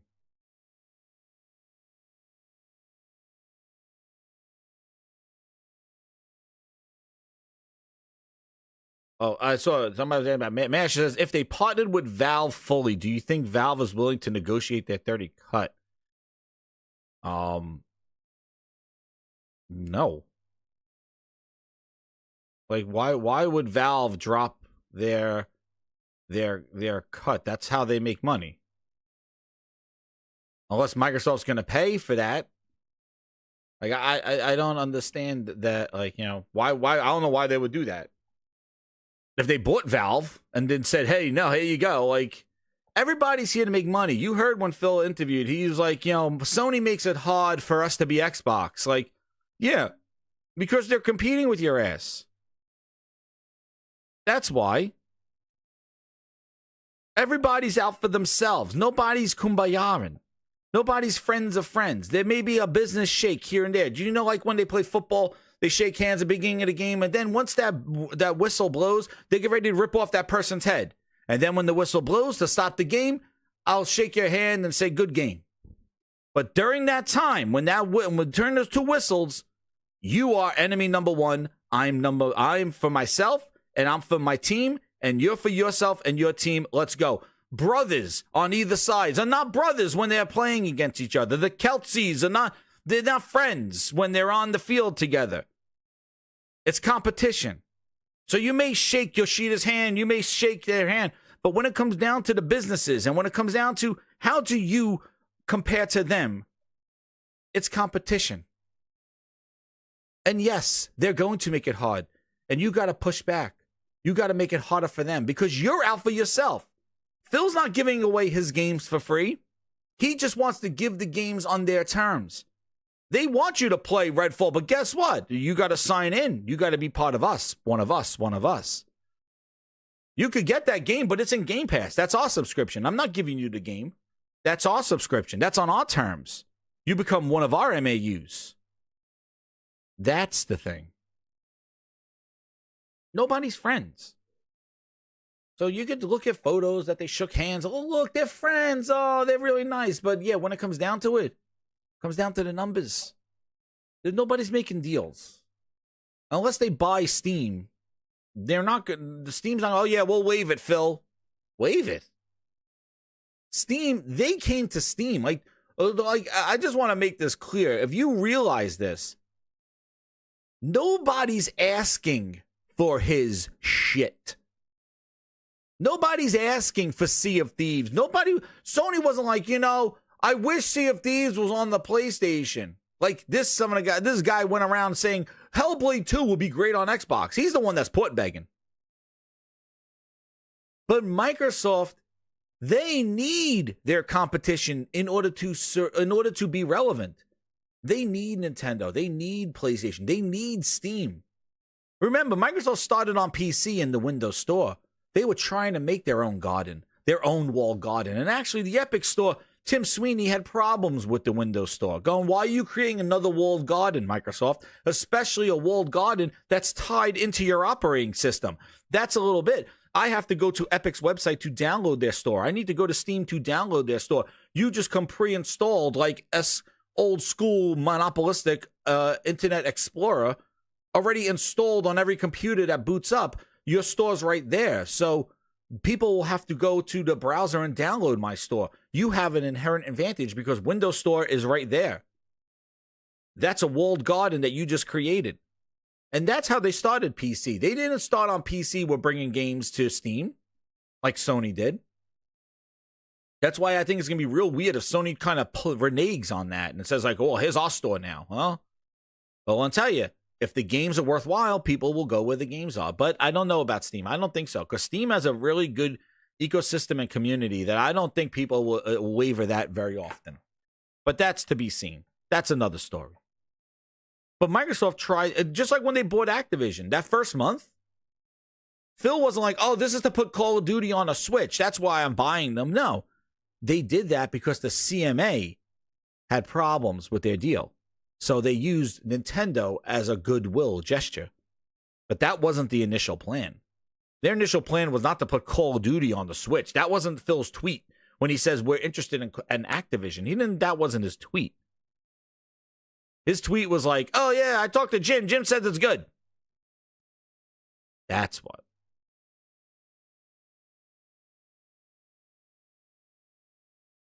The Phil Ness, man. Still learning. Project X Cloud was the biggest deal. All these things. But now we're back to where they are today. And again, it's not good. You have losses upon losses in your hardware. Your hardware is where the developers will focus their development on. So if your hardware is not doing well, then development for that hardware is not going to work. And that's where when people just say, that's why the talk out of GDC was, do we support this platform? Like, you are inherently killing your platform by not focusing on its success. And just kind of saying, yeah, the console's there for those that want it. Like, yeah, but we're looking at where the players are and the players. And if you're looking where the players are, then guess what, Phil? Your competition just increased twofold. Because now your games are going to have to compete with other people's exclusive games. See, that's the other challenge that Phil never really explored, was that when he decides to go out of the Xbox ecosystem, outside of his walled garden of what the console was, you start shopping around with Sea of Thieves and things like that. Well, guess what? Now you got to put those games where other quality games are and challenge other exclusive games. All right? And maybe for one day, Sea of Thieves got some pre-orders for a beta. But is it going to be there next month? Is it going to be there today? Or is it going to keep going away as Stellar Blades and more quality stuff coming? That's the issue, is that they need to be even better now, because now a game that may be this incredible game on that platform because they don't have a lot of games of that caliber. Well, guess what? Just like in high school, you were the valedictorian in your high school, the hot shit. But then you went to college, and guess what? There are all the other valedictorians, all the hot shits. Well, now you got to be even better than them. And now that's what you're doing. So if you now want to go outside and bring players to where they are, well, guess what? Now you're competing with the best of the best. So your games need to be even higher quality. No excuses. Because now your games are sitting side by side with the Marios, with the God of Wars, with the Steam top games. You can't just get by going, well, this is great for an Xbox game. Not when you want to grab players from other places. Because now the competition just increased. So therefore, the quality of your game needs to increase threefold in order to grow. So what's good for Xbox, what's good for the goose may not be good for the gander.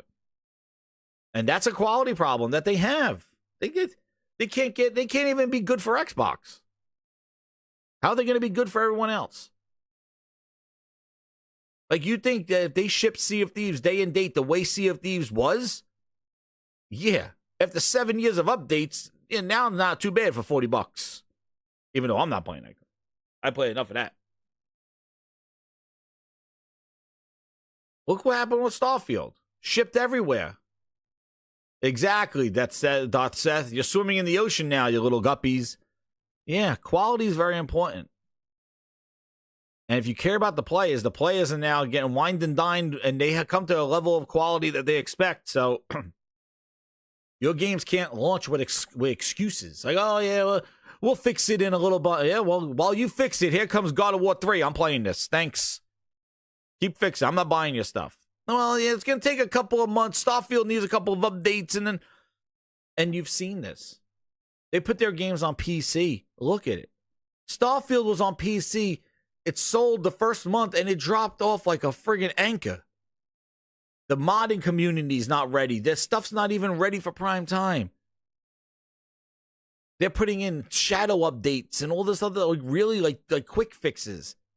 People want content. Quality of life improvements. They're still doing that to Halo. People have been asking the sandbox. They've been begging for a gun for the last 2 years, going, well, guys, you promised the new shotgun's going to be there in the sandbox for us to use. Never there. Oh, we're still fixing things. I'm going to do a whole video on Halo. That'll be another one. Because I got all that stuff of what they're doing. I played, oh my God, what are they doing with that? Well, let's see if I got all the things here I wanted to cover for this grinds here. What the hell did I even title this thing for? What did I say is this? This one, I did the, hold on here. Hit that like button, grinders. Yeah. But yeah, and that's the major thing to take from this. Is like, really, shout out over 275 people. Hit that like button, grinders. I see yous. I see ya. Happy Friday. Make sure I got these chats there. There we go. But yeah, Michael Meridian, what's up? He says, Jez, didn't Zubitech tweet something about this today? What? Hold on, let me see. Zubitech tweeted something about it? Oh, hold on. About what? About the whole quality thing? Let me see.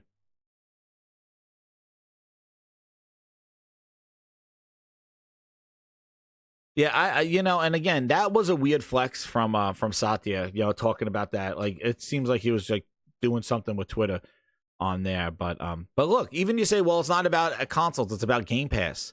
Even that avenue, like Game Pass is not growing. You know, this is where also, well, guys, Queen Game 13-month member. Hey, nice Ice Queen Game and going into the Golden Grinders. Happy Friday. What's up, Dog Zone? How you doing, man? I don't know. What did he tweet? If you could put the link in, Michael, I'll you're my number one customer. I'll do that, man. I'll make you. If you put the link in, I don't know what he tweeted about. Oh yeah, there's your mod. There you go, Michael Rain. Gotcha. No, I didn't. The Stellar Blade censorship. I didn't even see any. I don't know what the hell's going on with that thing. Oh, about the decline in sales? Oh, I didn't see that. Yeah. Yeah, see, now everybody's jumping on that Satya one. Like, here's another article here. Yeah, see, here's another one. Like, they're all jumping in on this. Microsoft performed strongly on PS Store. Microsoft commits to meeting players where they are. And this is the other issue now. It's that, now they made this a kind of a... Remember when Aaron Greenberg was like using VG charts as like, oh, look, we're growing better. Something like that. You know, but now since Satya pointed this stat out, now people are going to look and say, well, when Microsoft now puts a game on PlayStation, is it selling? And if it doesn't, it's going to be Satya. Well, you know, with these generalizations that you made on there, you know, how do they compete in the sense of all this stuff? And you see Hi-Fi Rush and Pentiment. What's crazy is that of them, Hi-Fi Rush was probably like the biggest surprise out of them all. Wasn't on the top 25. It was Grounded and Sea of Thieves were the two on there in top 25, but then they counted Call of Duty, Fallout because of the TV show. They call Overwatch. So it is a little misleading when your multiplats that were always kind of in the top sales on multi-platforms, since you acquired them, now they're your names. I understand that, but it's a little misleading because it doesn't really connect that, hey, you're putting games on PlayStation and look how they're doing. Those games are already there before you even went there. And that was my point. It was like, okay, you're counting 7 games in the top 25, saying the biggest than any publisher, but there were multiplat games that were there already before you even acquired them. So that's a bit of a flex. I'll give you Sea of Thieves and Grounded, but a little bit of a flex from the CEO. It just shows how kind of there are games now. Like somebody from Twitter must have said, hey, Satya, use this. Tweaktown said that we're the top 25 right now. It's just such a weird flex from them on that. Kazakiro with the 5. Yeah, if you guys want to shoot some questions out at the end of Friday. Kazakiro with the 5, he goes, so when Sony and third-party games come out, what happens to these crappy games? Yeah, exactly. And who's going to be watching it, Kazakiro? Thank you again for the super chat. Yeah, who's going to be watching? That's what I said. He drew attention to this, and now you can see the articles are running now with it. So, hey, and I don't know what the hell kind of flex that is, but the fact that he pointed that thing out is kind of strange in there. They're not sharing Game Pass numbers out of anymore. They're not sharing, the PC growth. What happened to that big growth? You can't. And what I found is very interesting when they keep sharing their numbers about how they're showing how all this increase, this growth, is directly related to Activision. And I think that's what they need to show to their investors, because they're showing, hey, we spent $70 billion, and look, we spent that money and we're getting money back from them. And I'm going to see if I could find that other thing. Somebody, is it on here? No, that's not on there. It wasn't. No, I have a bookmark. Hold on. I'm going to find it. Where they somebody was showing. Oh, I'm going to fix that. Somebody was showing this here where they showed how much they kind of made, his estimates. Again, this is somebody's estimates. I don't know here, but this is another thing. This was another little thing in here. The gaming revenue increased $1.8 billion, or by 51%, driven by growth in Xbox content and services. Xbox and services revenue increased 62%, driven by 61 points of net impact. Then Xbox hardware revenue decreased 31%, driven by lower volume of consoles sold. Yes. Oh no! We suck again! It wasn't because the thing was on sale. It wasn't because they sold a lot at a discount. It was because the volume of consoles sold. They ain't selling them. The Series X and Series S are not selling. From the 30% down the year before to 30% down this year. And this, they're not selling. And when you see this as a developer, that's why that conversation came out of GDC. Like, oh, man, do I even spend time in my development time and money in making games for this system? Why don't I just put it on PC? Let me just put it on Steam. You don't need Xbox. See, that's the point of this whole thing. Like, you do not, as a game developer, you do not need Microsoft and Xbox to grow your game. You could just put your game on Steam, Epic Store, and PlayStation and Switch, and be at 90% of the install base of gamers. That's the thing. Microsoft talks that their Xbox is they're offering, oh, well, use us and we'll get you everywhere. And it's what? You got 20 to 30 million consoles. You said xCloud is not, it's 1% of xCloud, which is mobile use, which nobody's using. And your Windows store, PC store, why would I want to be in there? They're not selling you. There is no, they are technically irrelevant. Why would I go through Microsoft to put my game on the PC store when I could just put it on Steam? So when you look at that install base, that Xbox console was the essence of why you develop for Xbox. See, this is where Phil messed up. Exactly, Dark Zone.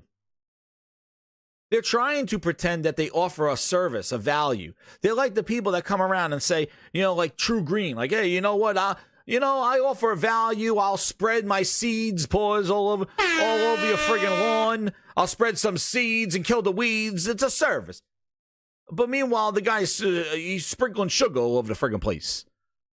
There is no like, what are you offering, Phil? See, the problem is that because you disregarded the Xbox console, that was the essence of that was the essence of your growth, was the console. The console was the kickoff.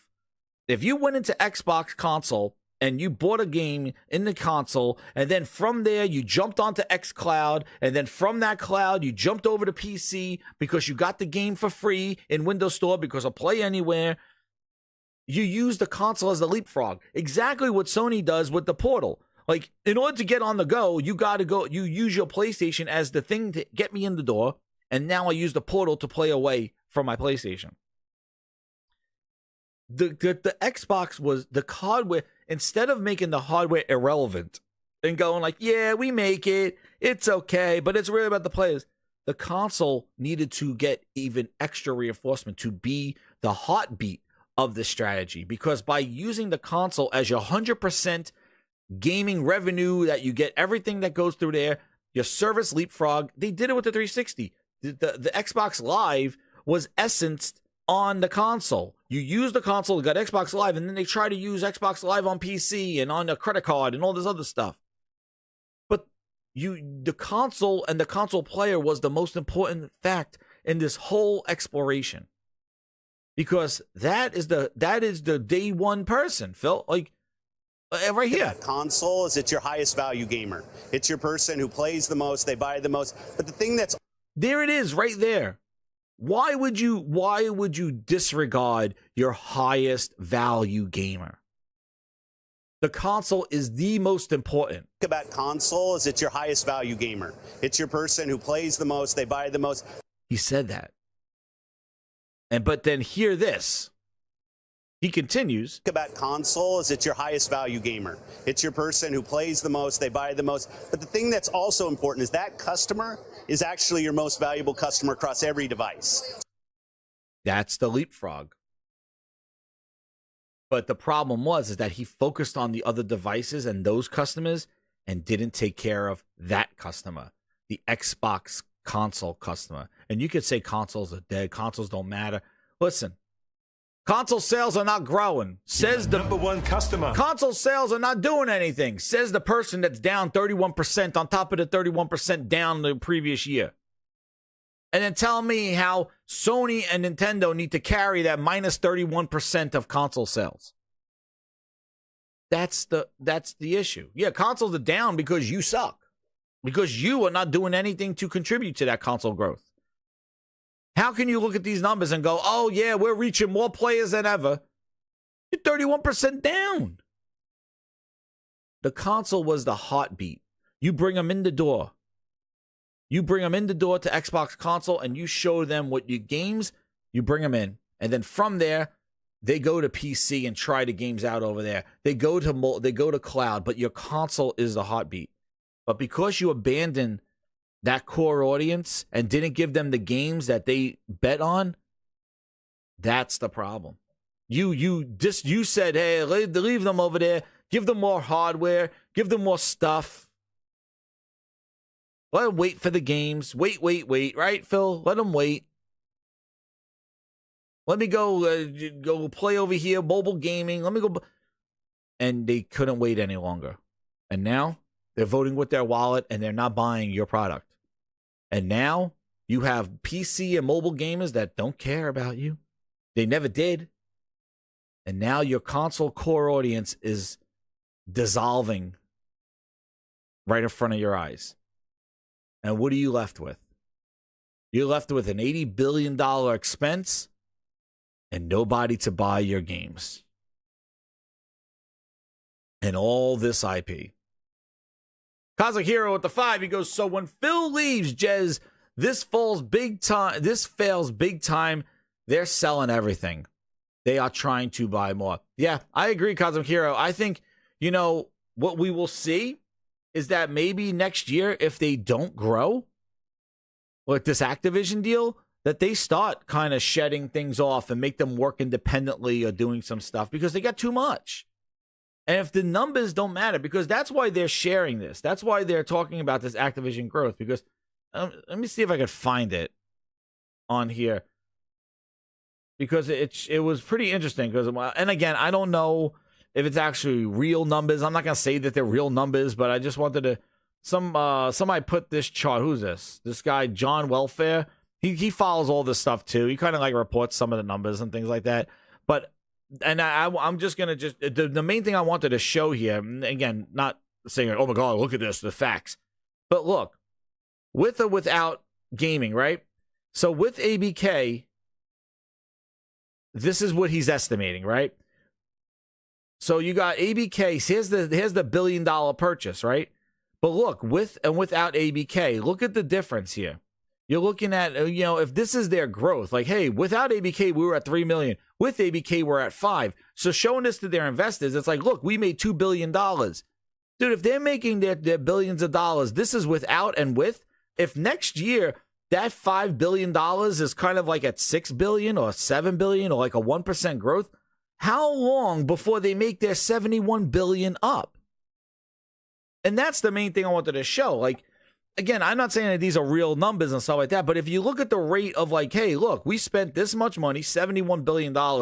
Without them, we were at 3.4 billion, but with them, we're at 5.4. Well, yeah, we increased about $2 billion year over year. Well, that's great. Well, how many of those quarters do you need? That's going to be years. You think they're going to wait? It's crazy. Yo, Mash, thank you so much for the 10 gifted grinders. Thank you so much, man. I really appreciate it. Mash in the house. Oh, wait. Mash said something he can't disclose. What did he just say? He said something. He's dropping it. He says, I would not be surprised if I'm in the top 0.1% of those spending on Xbox. Mash, you're keeping them alive. Mash is keeping them alive. Keep them alive, Mash. Maybe they'll turn it around. I don't know, man. He says the problem that thinking that it's not all customers. There are a few Xbox guys that spend a lot, but a majority, I don't think so. Yeah, that was the other thing too. I always say that here. Like, I never really of the fans, the mindset of like, oh, Xbox gamers don't buy games. Like, I don't like to. Again, my whole thing here is that I don't. Everybody in the chat, no fans are the problem. Fans are not the problem. You're fans. You have preferences. I've always said this. It's never about the fans. It's about the companies. It's about the messaging. It's about we're consumers, and we choose where to spend our money. And as a diehard, long Xbox fan that grew up with this brand and saw them come from zero to hero with the 360 and fight for my dollars to show me why I need to get off that Nintendo and play on Xbox and be on Xbox Live and build a community and play with people online and do this incredible thing and made PlayStation wise their ass up. It devastates me that this is what they've come down to, because it's always about the games. If they just had some great games, we wouldn't even be doing this stuff. It would be like, hey, Stellar Blade's dropping Friday. Holy crap, that next Xbox incredible game is dropping on Monday. What a great time. Let's go. But it's never been the case. And then when people tell me it's better now, what do you mean better now? This is a travesty. Xbox is a shell of its former self. It's like one of those friggin' wraparounds that they did. I love Halo. When they did Halo Infinite, that's why I gotta do a whole video on Halo Infinite. Holy crap. They destroyed Halo. You don't do that, these franchise. But back to these numbers there. This is the thing. Like, if here's the year over year. So you're looking like, this and this. This is just kind of a visual of like what kind of we're looking at with the year over year with Activision and without. And you look like without ABK, their growth is basically flat. Their growth went up a little bit owning ABK, but they had to spend $70 billion. How long before they make that back? And that's why and that's why I was showing, like, that's why when they do their numbers here, when they go through their the hell is it? When they go through their numbers here, they're showing what the impact of Activision is, because their investors need to know, hey, we spent $7 billion, but look what it done to our growth. See, so it's not for naught. You know what I mean? And that's the thing. It's not for naught. It's like, hey, you know what? We spent money, and look, we're making it back. But what's crazy is what I said before. What's crazy is that when they put ZeniMax, they never saw any of these type of growth numbers. It was insane. So it really shows that Activision had a lot of stuff. But hey, they were a huge company. It was the biggest purchase ever.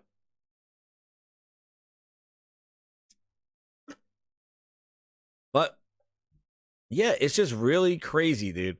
How they, like, this is where they are. And I know there's like a lot of numbers, and I'm not gonna go into all the crazy crap. And there's PlayStation numbers and stuff like that. And I think PlayStation is gonna be down too. But you got to look at what their numbers were last year. Like the compounding thing is that Xbox was lost last year and now lost this year. Like, you can't keep going down. And then who's gonna buy your console when you show another one?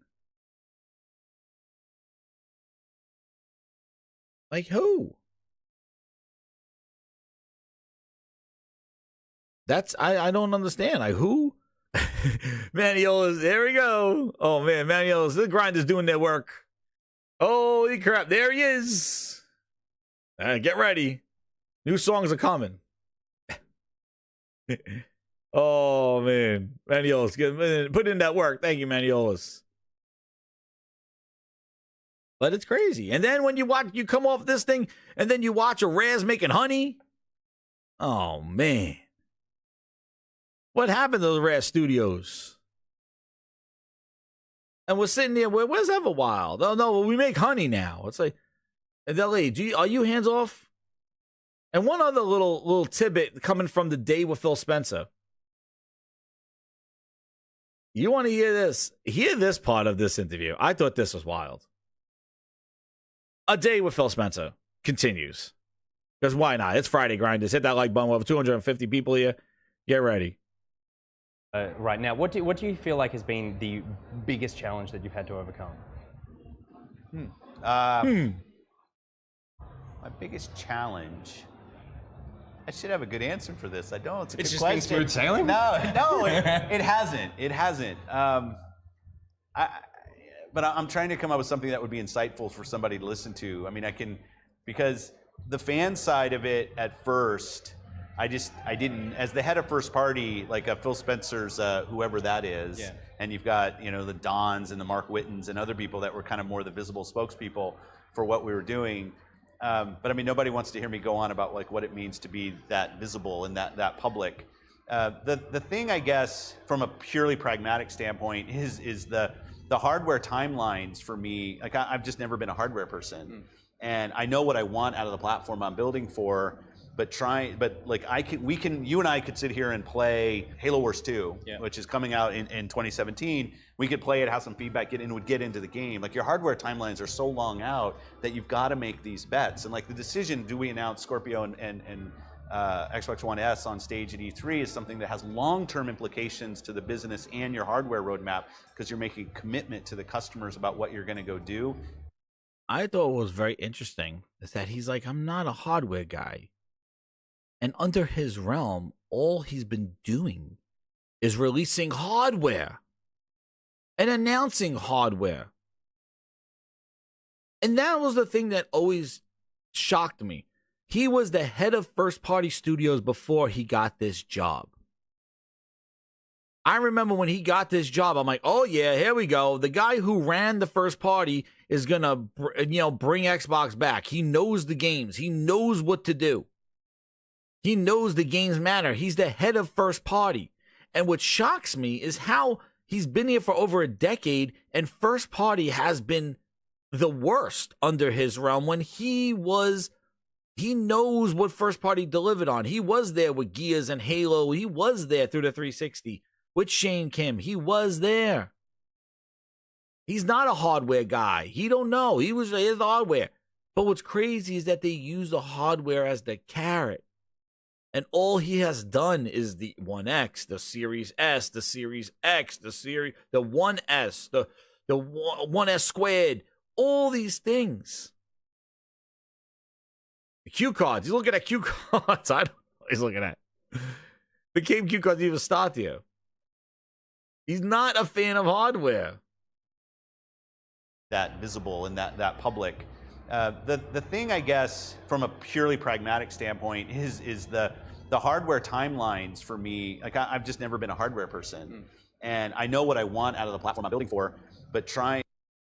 Hasn't been a hardware person. And then here we go. To close out the grind, let's hear about what Phil's legacy would be. I'm going to start with the team. You know, because you and I talked about it earlier, and it makes me, when people ask me the question, I reflect back on it. I honestly believe I get to work with one of the most talented and very nice Team Xbox. During this time, I want them to feel like they could work at their maximum potential, and management was an enabler of what they wanted and needed to go do, and not somebody who kind of curtailed or inhibited their ability to be successful. On the outside, when I think about gaming all up, this is probably too big of an ego answer, but when I think about things like cross-play and play anywhere, and this is not competitive against any other platform, this is really just me thinking these kind of constructs I do believe are good for gamers and the industry.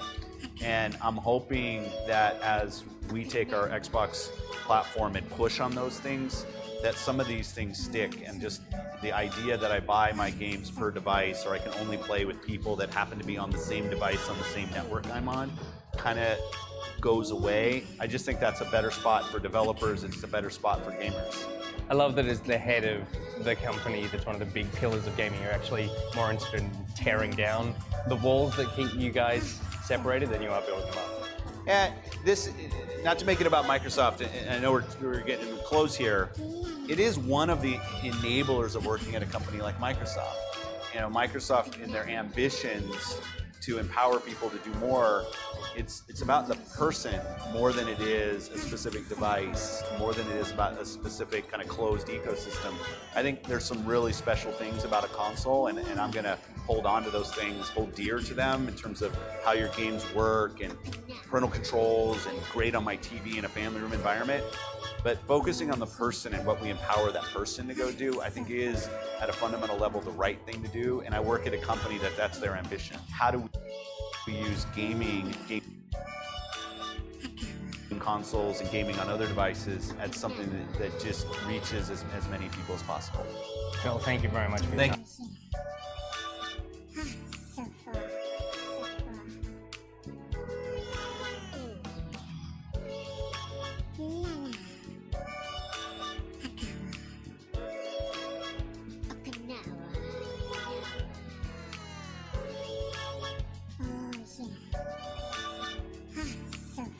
Oh yeah.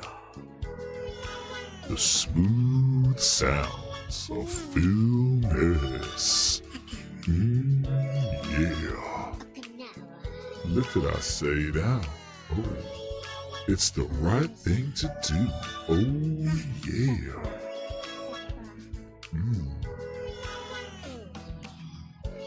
My legacy. Oh yeah. That's what it's all about. Oh, yeah. After the opportunity to work on I'm gonna tear those walls down. Yeah. Oh, yeah. The smooth sounds of Philness. Oh. Yeah. My music.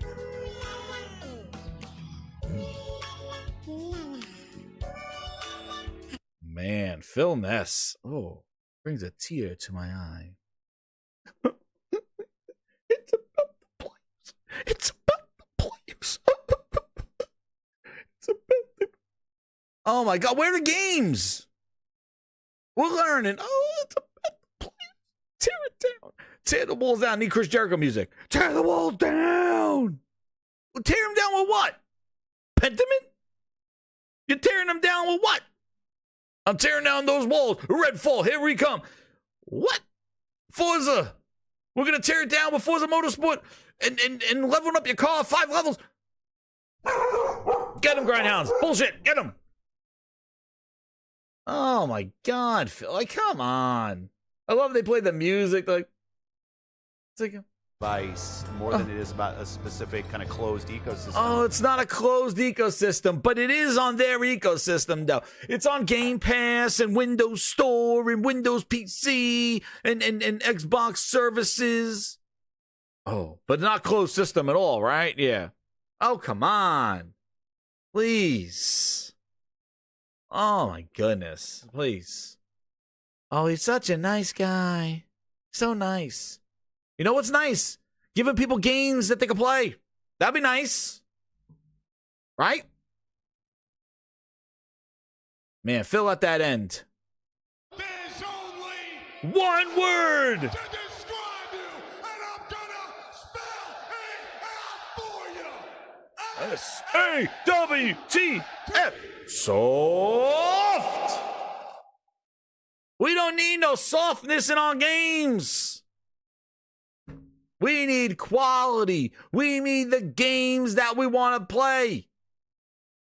We don't need to be soft. Just like Redfall. What happened? What happened? Oh, no. Music. What? With fire in our eyes, it's compromised. What? We'll shot the skies. Yeah. They say Hellblade 2 is soft and dirty frames. Grindhouse music! Why you tamed in the darkness? You hide your games, now we rage in flames. We're here is quality in your game. Leave your trash finger at the door. Hit your name with Xbox track stamps. Hellblade 2, soft images coming our way with more questions by hiding gameplay. Now Digital Foundry expose the truth of soft images and 3 FPS on console to boot. Why do you do this? Oh, man.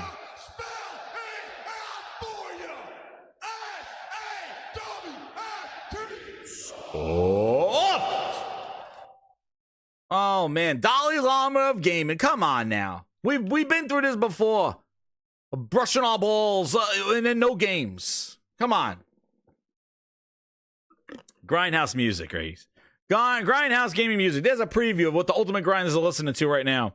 I might give you one more. I'm feeling good today. I'm feeling good. Friday. It's Friday. We might need one more. We're going to leave off on a high note. One of the things that we're going to get ready here. We're going to leave off on a little high note here because it's not soft. It's about competition. Let us compete, right? Satya last year. What? Satya wasn't being like, let's hold hands. No, Satya was like, let us compete, right? Games to more gamers on all platforms. Edison, which is doing more with less. More with less? What we're doing with our content, with our... let us compete, he said. Our cloud and community. If we're an Xbox customer, the thing I want you to know is this is about delivering great exclusive games for you that ship on platforms where Game Pass exists. Oh, wow. That sounds close to me, Phil. That's why we're doing this. That sounds close to me. Partnership that we're building. That sounds close to me. And the creative... The close of Activision, Blizzard, and King, we think that now we have the ability to really do what we've always set out to do, which is build great games and deliver them to folks across all platforms, right? Which is Xbox and console. Wow, because when I heard Phil, it was like, it sounded a little, where Game Pass exists. That sounds a little, it sounds a little bit of a walled garden there. Well, yeah, I feel.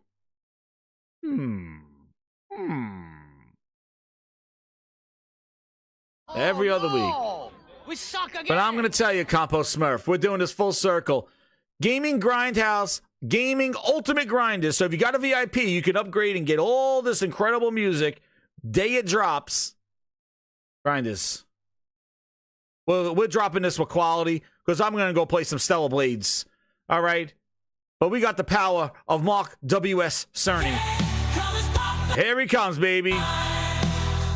A little preview for the Ultimate Grinders. Woo!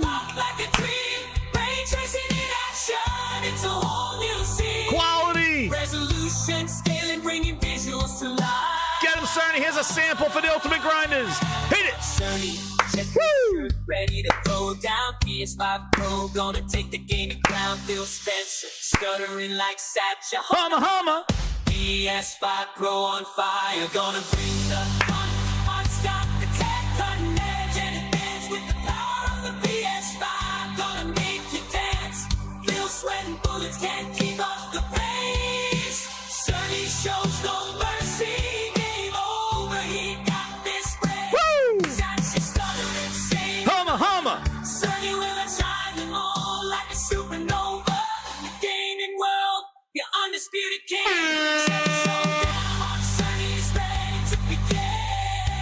Oh, yeah! Quality! Woo! There you go, Grinders. There's a little sample of what the Ultimate Grinders got. Quality music and Grinds Pass. Those are the songs. There's some more, plenty more. There's a little thing, man. Some hyped up quality.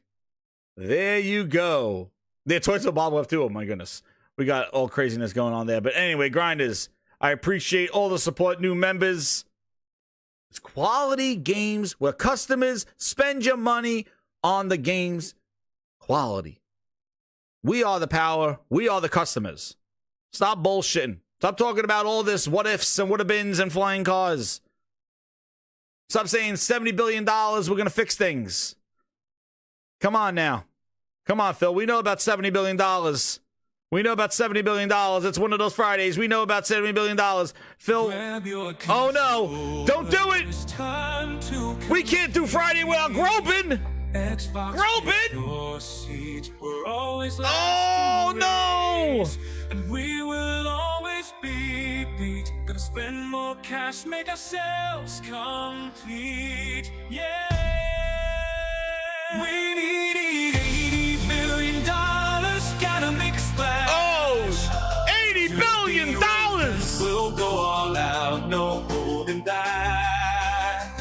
Led by Phil Ness. And booty, we'll bring the games everywhere. No more sucking, it's time to show we care. Start by bringing pen and men.